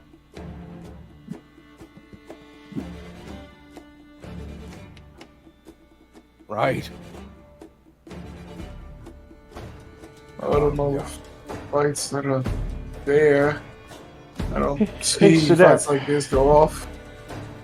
Sadak is BRB. Oh no. Kaylin motions towards the lift. We should find somewhere to stay before we have to stay somewhere far away. Knowing our luck, everything's probably already bought out. What's up the lift? Waiting on the lift, it seems to go up on like 10-minute intervals. So, once it starts lifting, Kaylin jumps onto it. One time mouth would have been useful. You did say you were resummoning him on the boat, right? Or was that a joke? You know, that was a joke. He's not there. All right. Resurging to the town up above, you can see, despite having a drow leader, that it's not like the guards around aren't drow for the most part. They seem to be wood elf. Okay. Do they look like Sadak? Kinda. Not like exactly. They're a bit more tan than Sadak is. The island probably gets more sun than the continent he's from. Okay, but do they have like the appearance that they're assassins or Kovir? No. God, Okay, no. all right. No. They're wearing like armor that would make noise when they moved. It has these pointed structures, and they seem to be wielding spears and shields. Okay, so they don't look like Kovir. No, Okay. definitely not. Moving about, you see a building that has a picture of a bed on the front. It's called the Sleeping Tower, and it goes up about 20 stories. Jesus. 20 stories? In? Yes. Oh, God. Yeah, basically just a big fucking apartment complex. Oh, my God. A Yes. skyrise. Could we go in and get a room? Yeah, Or a few rooms? I guess.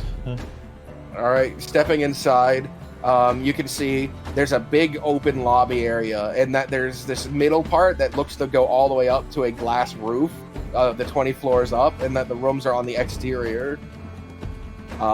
There's a desk at the far end of it and a single fountain. The room is so bare, it's almost eerie. You make your way across the large forte area and approach the desk, where behind it is 3 elves currently working. Someone, just as you get there, begins to walk away with a key. Welcome to Boros. Welcome to the Sleeping Tower. Can I interest you in rooms? Perhaps 6? What's your cost? Normally, they are 2 gold, but right now, they're only 1 gold per room. It's actually quite modest there. Do they increase in price as we get higher up, or? Oh, goodness, no. You want a higher floor? He looks behind him. You can see that the rows for the row for the first 8 floors are taken up entirely. The 20th to the 20th to 17th are just no one has touched them. Can you get us a room with 6 people? Along. Perhaps a discount for the top floor? We currently already offering a 50% discount courtesy of our leader, Mr. Gas. Oh, what did you? Normally the rooms are 2 gold, but you would like rooms on the higher floor? Why not? Probably such a lovely view. Of The course. closest rooms to the bottom floor, please. And I put 6 gold onto the table. Right away, sir. He grabs a bunch from floor 9 and hands you the keys. What I grab the keys. 9. I You had- have 9-4 through 9-10. Amelia could sleep with someone else. Amelia don't need single room. I hand the keys out. Well, they've already Okay. been paid for, so Amelia sleep by herself then. sorry, I was taking in the sights. What did I miss, everybody? You're in a 20-story, 20-floored, big, massive inn. So basically an apartment complex that has rail. Like every floor is just the exterior railing, and then there's a path right up the middle where you can see the sun above because it has a glass roof. Excellent. And And that's Thrak all- almost that's all- bought you guys rooms on the 20th floor oh, why didn't we? I wanted to. because it's a very long walk. There's no Get our steps in. Probably the view. Yeah. I wanted to see a view of our surroundings, but Exactly. that's okay. I appreciate you, Threk. I understand what you're trying to do. No, it's all right. We got the 9th floor. That might be enough to see over one house. I make my way up the stairs to the All right. 9th floor. Yep, there are several different staircases, 2 spiraled ones, and then one that's behind the desk. That's probably for employees, though. Don't worry about that one. But you make your way up the spiraled one, occasionally having to stand to the side as the group come down. They don't seem keen on standing to the side. Not very polite. Okay, cool. They're human? No. Shit. Half? Human minority here. They're mostly elves. So Oh, for the record, we after the lift, we just basically came straight to this inn. Yeah, We want to go because for a place Kaylin to- recommended finding a room before they fill up, and you have to stay far away from it. Oh, I was gonna um, ask you. I didn't get a chance to act because you're gone. But Yeah. they passed out pamphlets to select people. We did not get a pamphlet. It's for a private selection of an auction that we're not going to be aware of. I was going to ask if you wanted to try to use some sleight of hand while we're working our way through the crowd. Oh, sure, absolutely. See if you can nab one. from Yeah, an if I think I have the opportunity to, I'll do that. Hmm. So I was going to use mouth to do it and look through his eyes, but I don't have them. Because it just looks like paper, right? It's like it's being handed out. It was a sort of laminated parchment. It was a very firm thing. And a lot of people just sort of looked at it and then put it away. Right. But Does it all seem like upper class people, or like it's just random? As was described, what Gas said is that he was going to give a pamphlet of all the things being auctioned to a select group of invitees. So these are people of particular richness or prominence. Oh, well, did our friend Finch did not get one. Mr. Gold got one though. Well, I'm gonna try and get my hand on one of these. All right. You can just roll me a sleight of hand then, as you were pushing through crowds. Okay. I will try to help him in any way I can, as far as if I need to make a little bit of a distraction or whatever. If I'm able to do that. If not, Can you bump into somebody or something? yeah, maybe a bump or something like that or whatever. But if you don't let me do it, you don't let me do it. So. I think. So when we just roll it flat? I don't know. Yeah. Roll Give it. him. Okay. Give Sounds him. good. No help. Give him no. Give him advantage. Go ahead. Hell yeah! Just remember, if things are done in direct line of sight of things, then there's not. Yeah. It doesn't matter. But go ahead, roll. Great. Hold on. Psi energy dice. Oh, Hiya! There we go. Ooh. Saving grace. So that makes a. So they're both sixes. yeah. That's still a 22. That's not bad. All right. 22. As one of these people is boarding the lift, surrounded by their own people, you sort of push through and slide it out from their pocket. Oh. And You- I drape Dude, it into I- my my little coverings I'm wearing, and like kind of slide it away as I rejoin the others to be Alright. looked at later.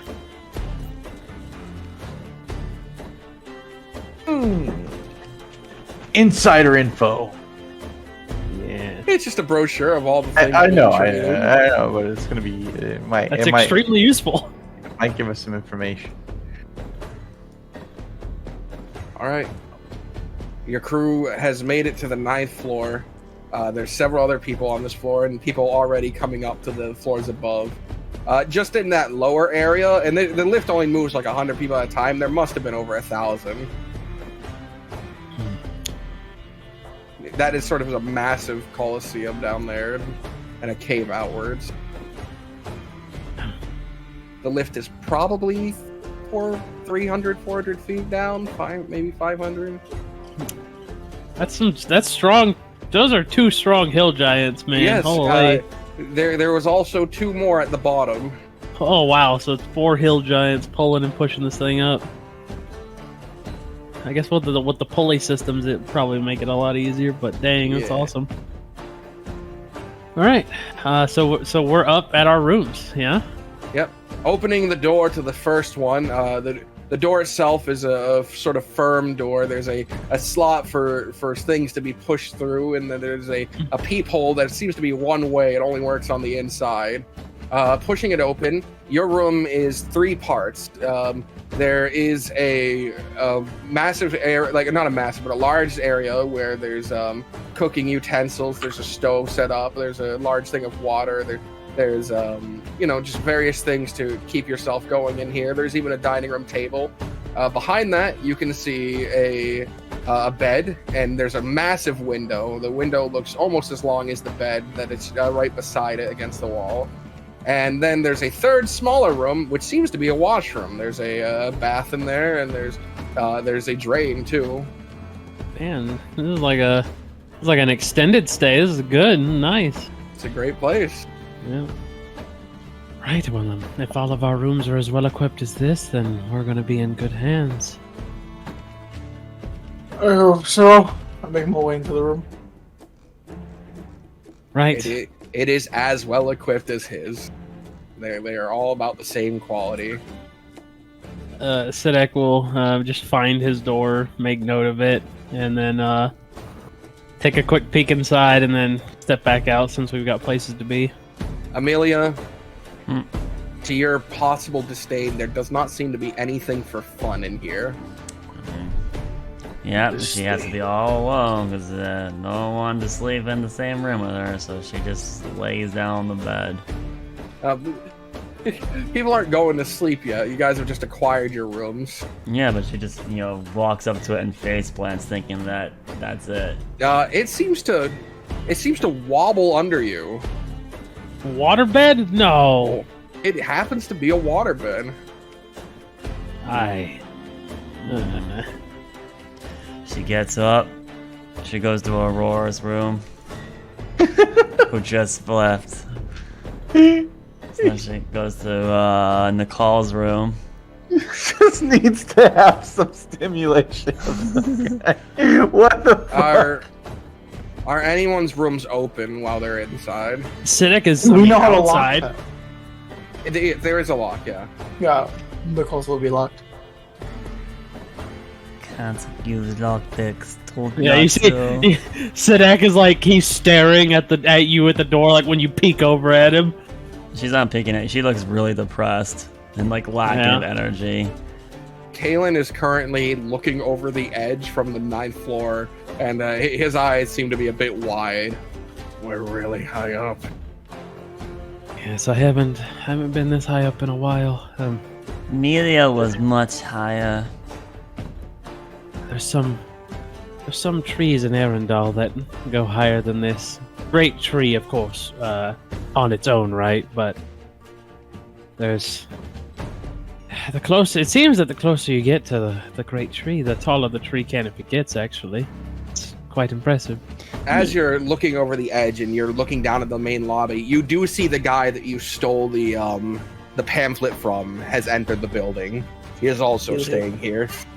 Excellent. Right, well, when everyone gets accounted for their rooms, I'll speak in everybody's head. Let's gather up and look at this pamphlet right quick. And then I'll say to Kalen, let's group up right quick. Right. I'll wait for everybody to come out, and then we'll dip into one of the rooms. It doesn't matter whose. Okay. Right. Is there anybody says no to that? Nicole? Right. Give me a moment. We'll wait outside your door then. We can meet at someone else's door. I just need to do a couple of things first. How long are you going to be? Why Nicole not want us in room? How long are you going to be? 5, maybe 10 minutes. So Alright, that well, why Nicole not want us in room? Come to the room to the right of yours whenever you're done whatever you're doing. Sure. Amelia want to know. Amelia I go want in- to know. I So go that into please that. let Amelia use lockpicks. No, Amelia. Please, Amelia want to know. Amelia bored.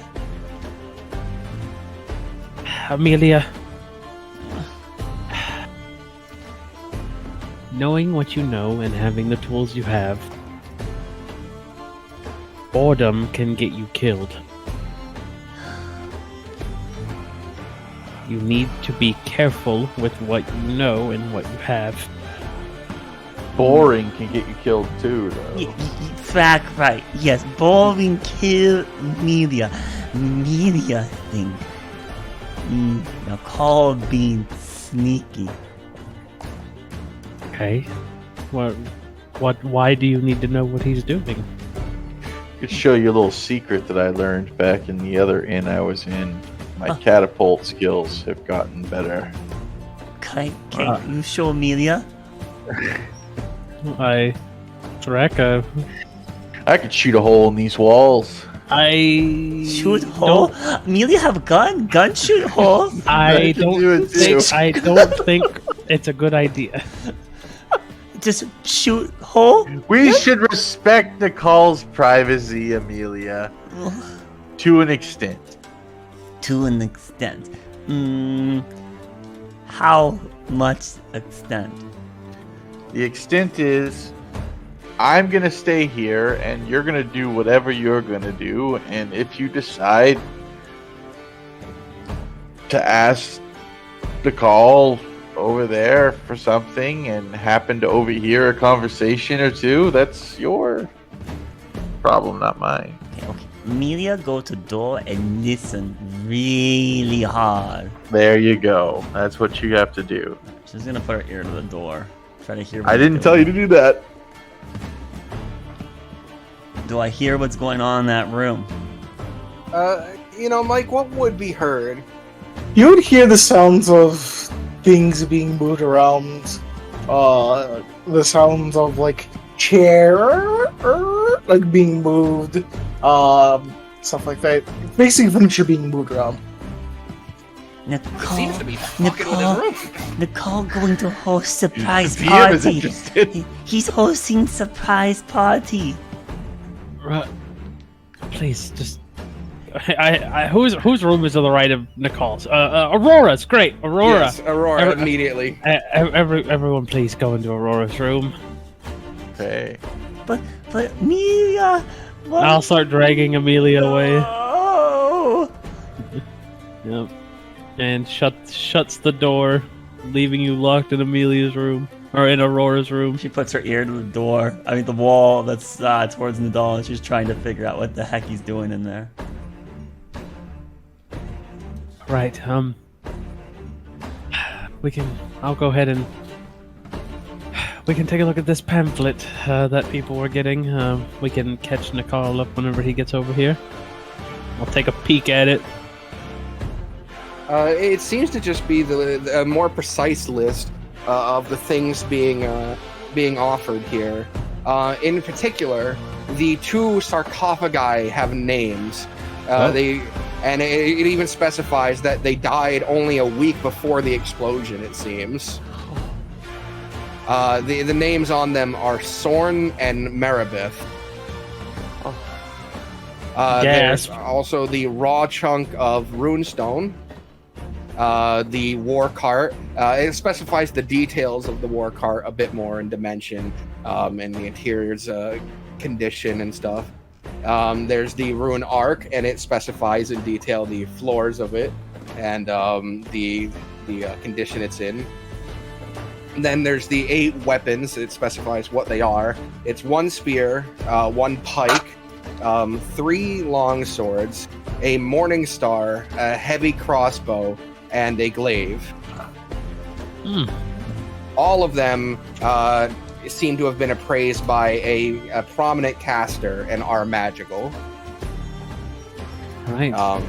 It also goes into depth on the amount of the jewelry, the undisclosed amount of jewelry. It seems to be 3 necklaces, 14 rings. They have a large series of rings.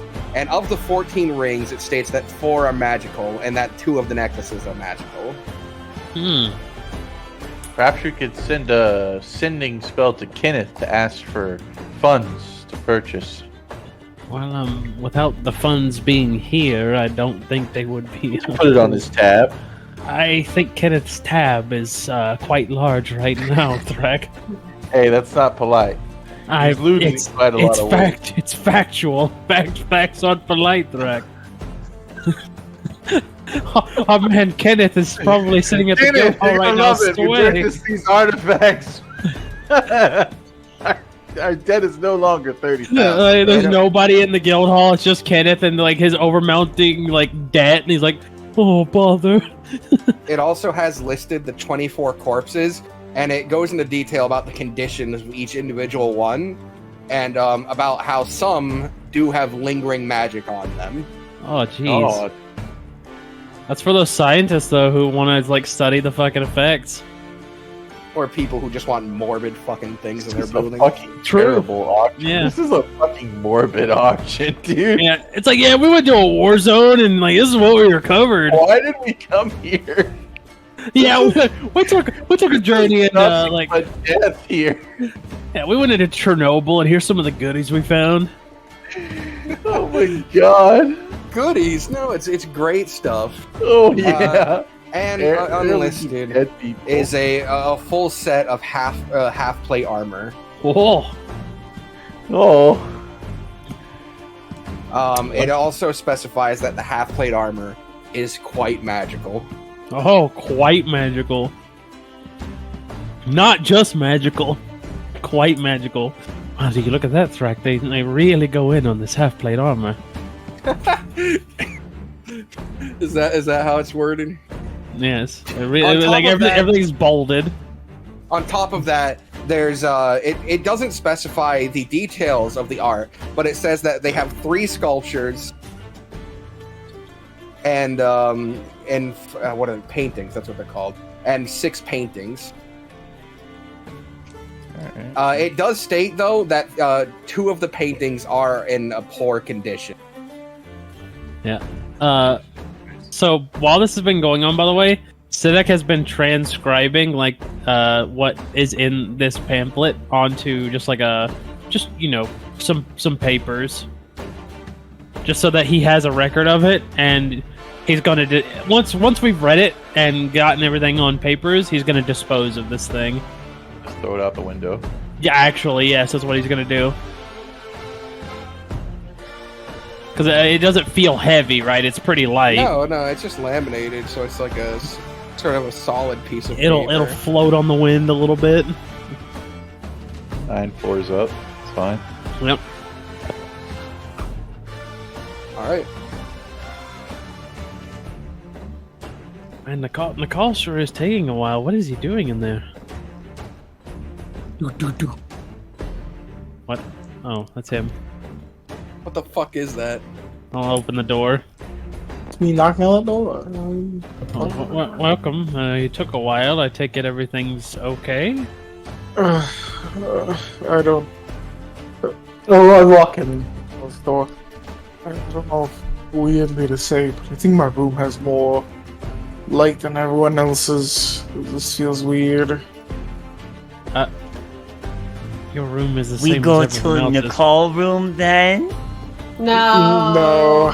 No. No. Not like surprise Nicole room?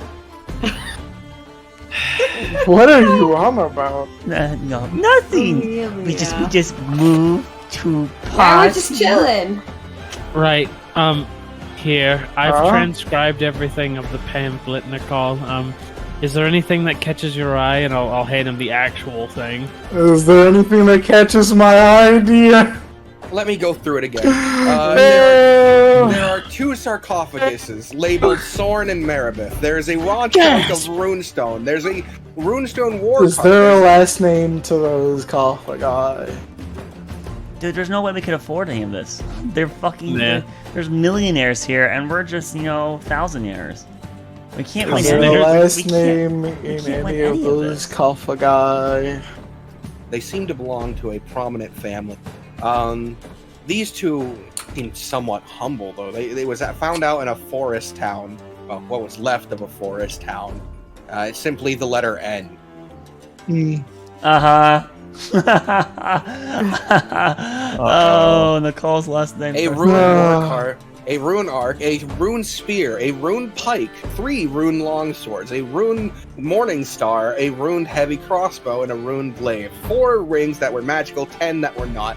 1 necklace that was not magical, 2 that were, 24 corpses from the expedition, some of which were still pushing out magical energy, a set of runed half-plate armor, and 3 sculptures and 6 paintings, 2 of which were poor quality. For the Kaffa guy, can you spell out the second person's name? Oh boy. Marabeth. Maribeth.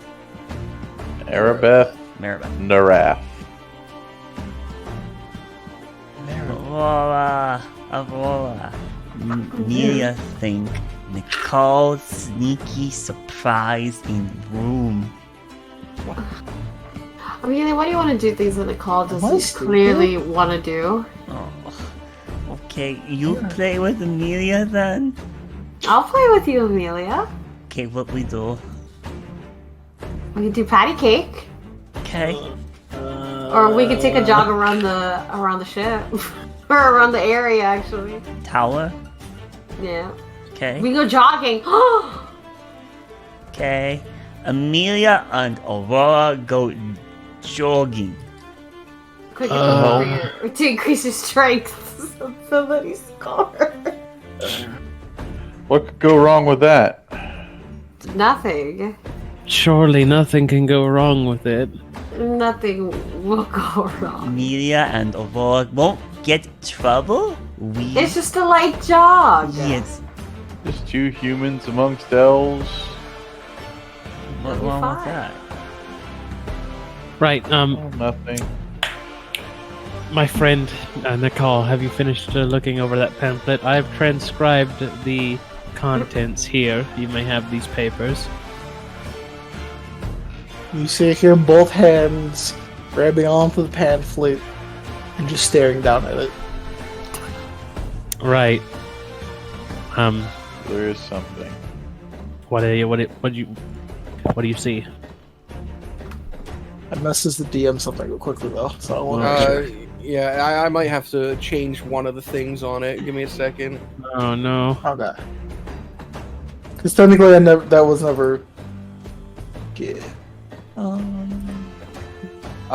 So one important thing is the Sorn looks like they died only about a week before the explosion. The other one died 20 years before that.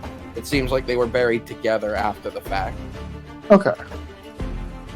That's strange. It was, well, they're sarcophagi. It was a tomb that was fucking raided. Oh boy. Tomb Raiders, huh? Tomb Yes, Raiders. very much. Hell Anything they could grab their hands on. I would hand back the pamphlet, not saying anything. And I would hand you the papers instead. What are these? The same contents in case you need to look at them again. We have to dispose of this. We weren't supposed to. Yeah! As he throws it out the window. Could kill somebody at this height. Put it in my. It goes spiraling and slices right through someone's neck. Oh, Jesus. Right? my Nobody saw that. As I'm like, why? Why? Somebody down in the streets. Hundreds of guards already manifest there. Yeah. All right. I put the writing into one of my pockets, and I take out the hotel key, the room key. That's gonna be weird to ask. It seems this place is better. Do you mind switching rooms, or without the key? to her? Sidak is like, there's like a scoff noise underneath his fucking mask.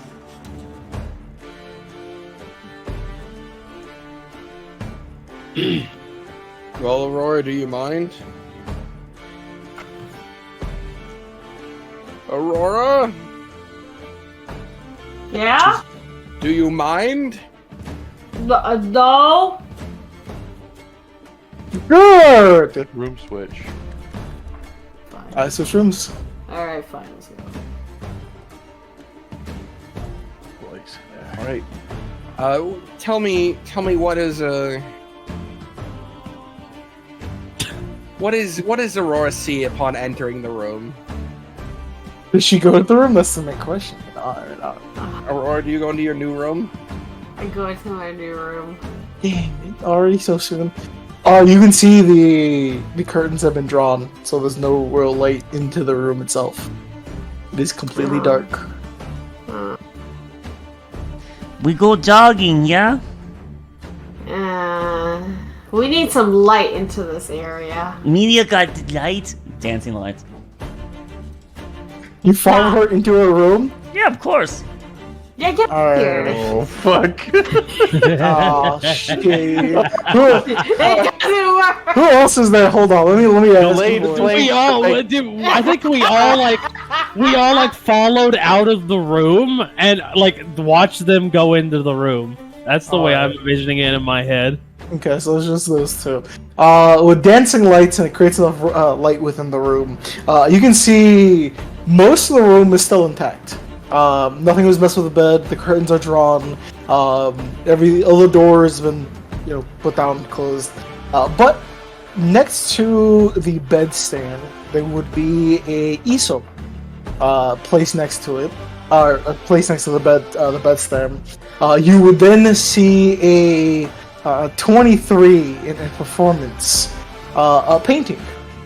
It would be a painting of the riverside house that your family had before everything, and it would be a picture of you, your mother and father, and a best of his abilities brother and the little corgi as the little row of little ducks are walking near the house itself, and it seems to be like a family portrait.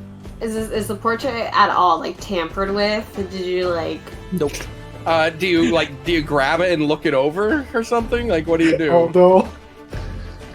God. What do you? How do you find? Oh my god! When you touch it, it sets on fire. Oh my god! What do you do, Aurora? I know. The most evil. That would be so evil. Imagine that. Oh my god, I love it. In the Explodes room in the fire. No, I think Nicole let you and Aurora go, or you and Amelia go alone on this one. Doesn't look like it's been tampered at all. Can I? It looks like a very fine painting. Do you want to? Uh-oh. Do you want to touch it, look it over, inspect it? I'm so scared. Just don't curse it, please. Tell me you did, dude. Can I like pick up a rock and or like You're in a very high end, basically apartment room. There's no rock to pick up. Perfect, Amelia. Yes. Oh, she's gonna send the kid in. So you see, Amelia, no. Amelia, can you do me a favor, Amelia? Can you grab the painting? For Oh me, my please? god. Oh, Okay. Nicole's gonna use. He's gonna eat. No, you're gonna eat. Amelia your words. runs up and Fucked it physically up. touches it. Oh Nothing my- happens. Oh, Oh, thank God. Look, Okay. Corgi, Oh, thank you, honey. Corgi. Oh Alright. my Lucky. Now I go up and touch it. That was You- cold as fuck. Touching it, it's entirely fine. And cold, it was not. These two are the ones freaking out. There was never anything. No, I'm saying she's thinking Amelia to go touch it. That was cold, man. The All liability right, reasons. you place your hand on it. It's a painting. It's an easel with paint That's on it. beautiful. Oh my And god. it's signed by Nicole, like somewhere at the bottom. It says your No signing at the bottom. It's a. Ishtar. Media think Nicole not surprise party, but surprise Aurora. Nicole sneaky. my signature is not at the bottom. No. Okay, that's It's on the back.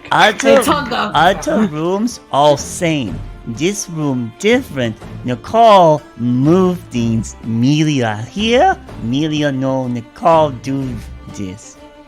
You know 100% Nicole did this, Amelia. Melia guess. We tell Nicole. Nicole Guess. will blush.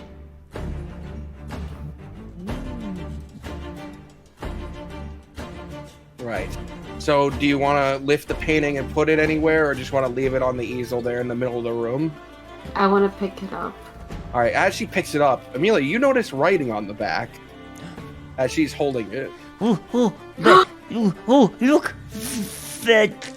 Flip. No, I flip it. It reads, "I still hate you," Oh. and nothing else. You are already dead. Boom! Alright. Fucking a long shot of the fucking side of the building, like a fireball. Amelia, read. I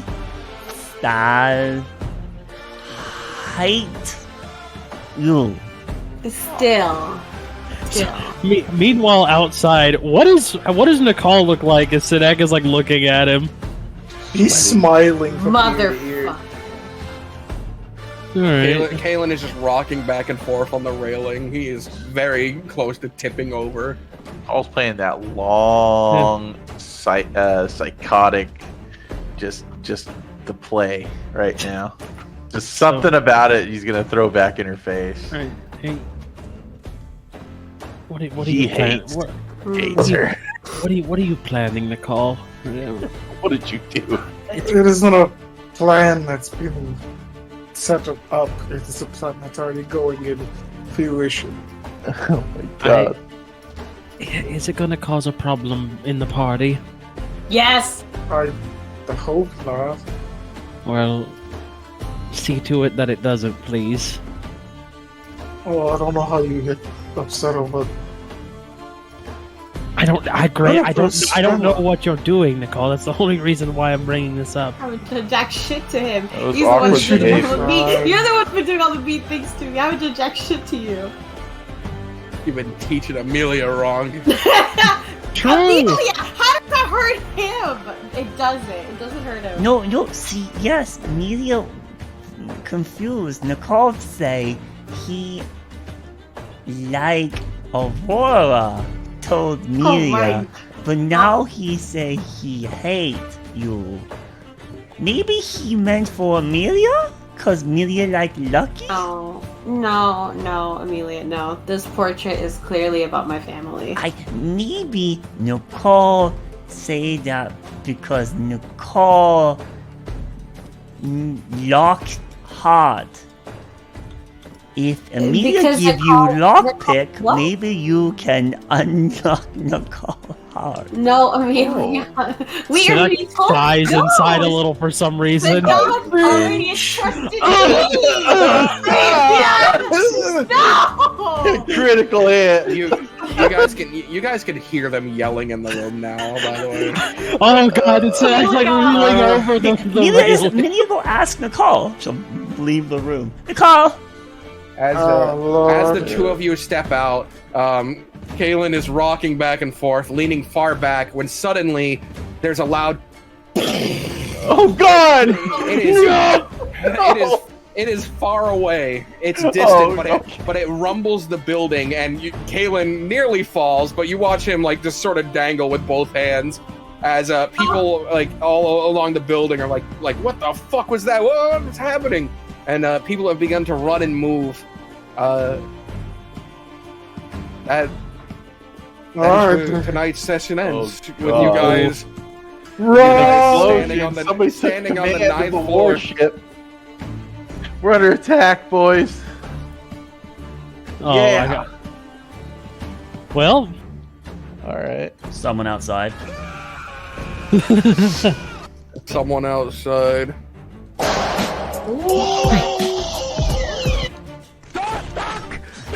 What is Hamburger done? That's what Hamburger Country is.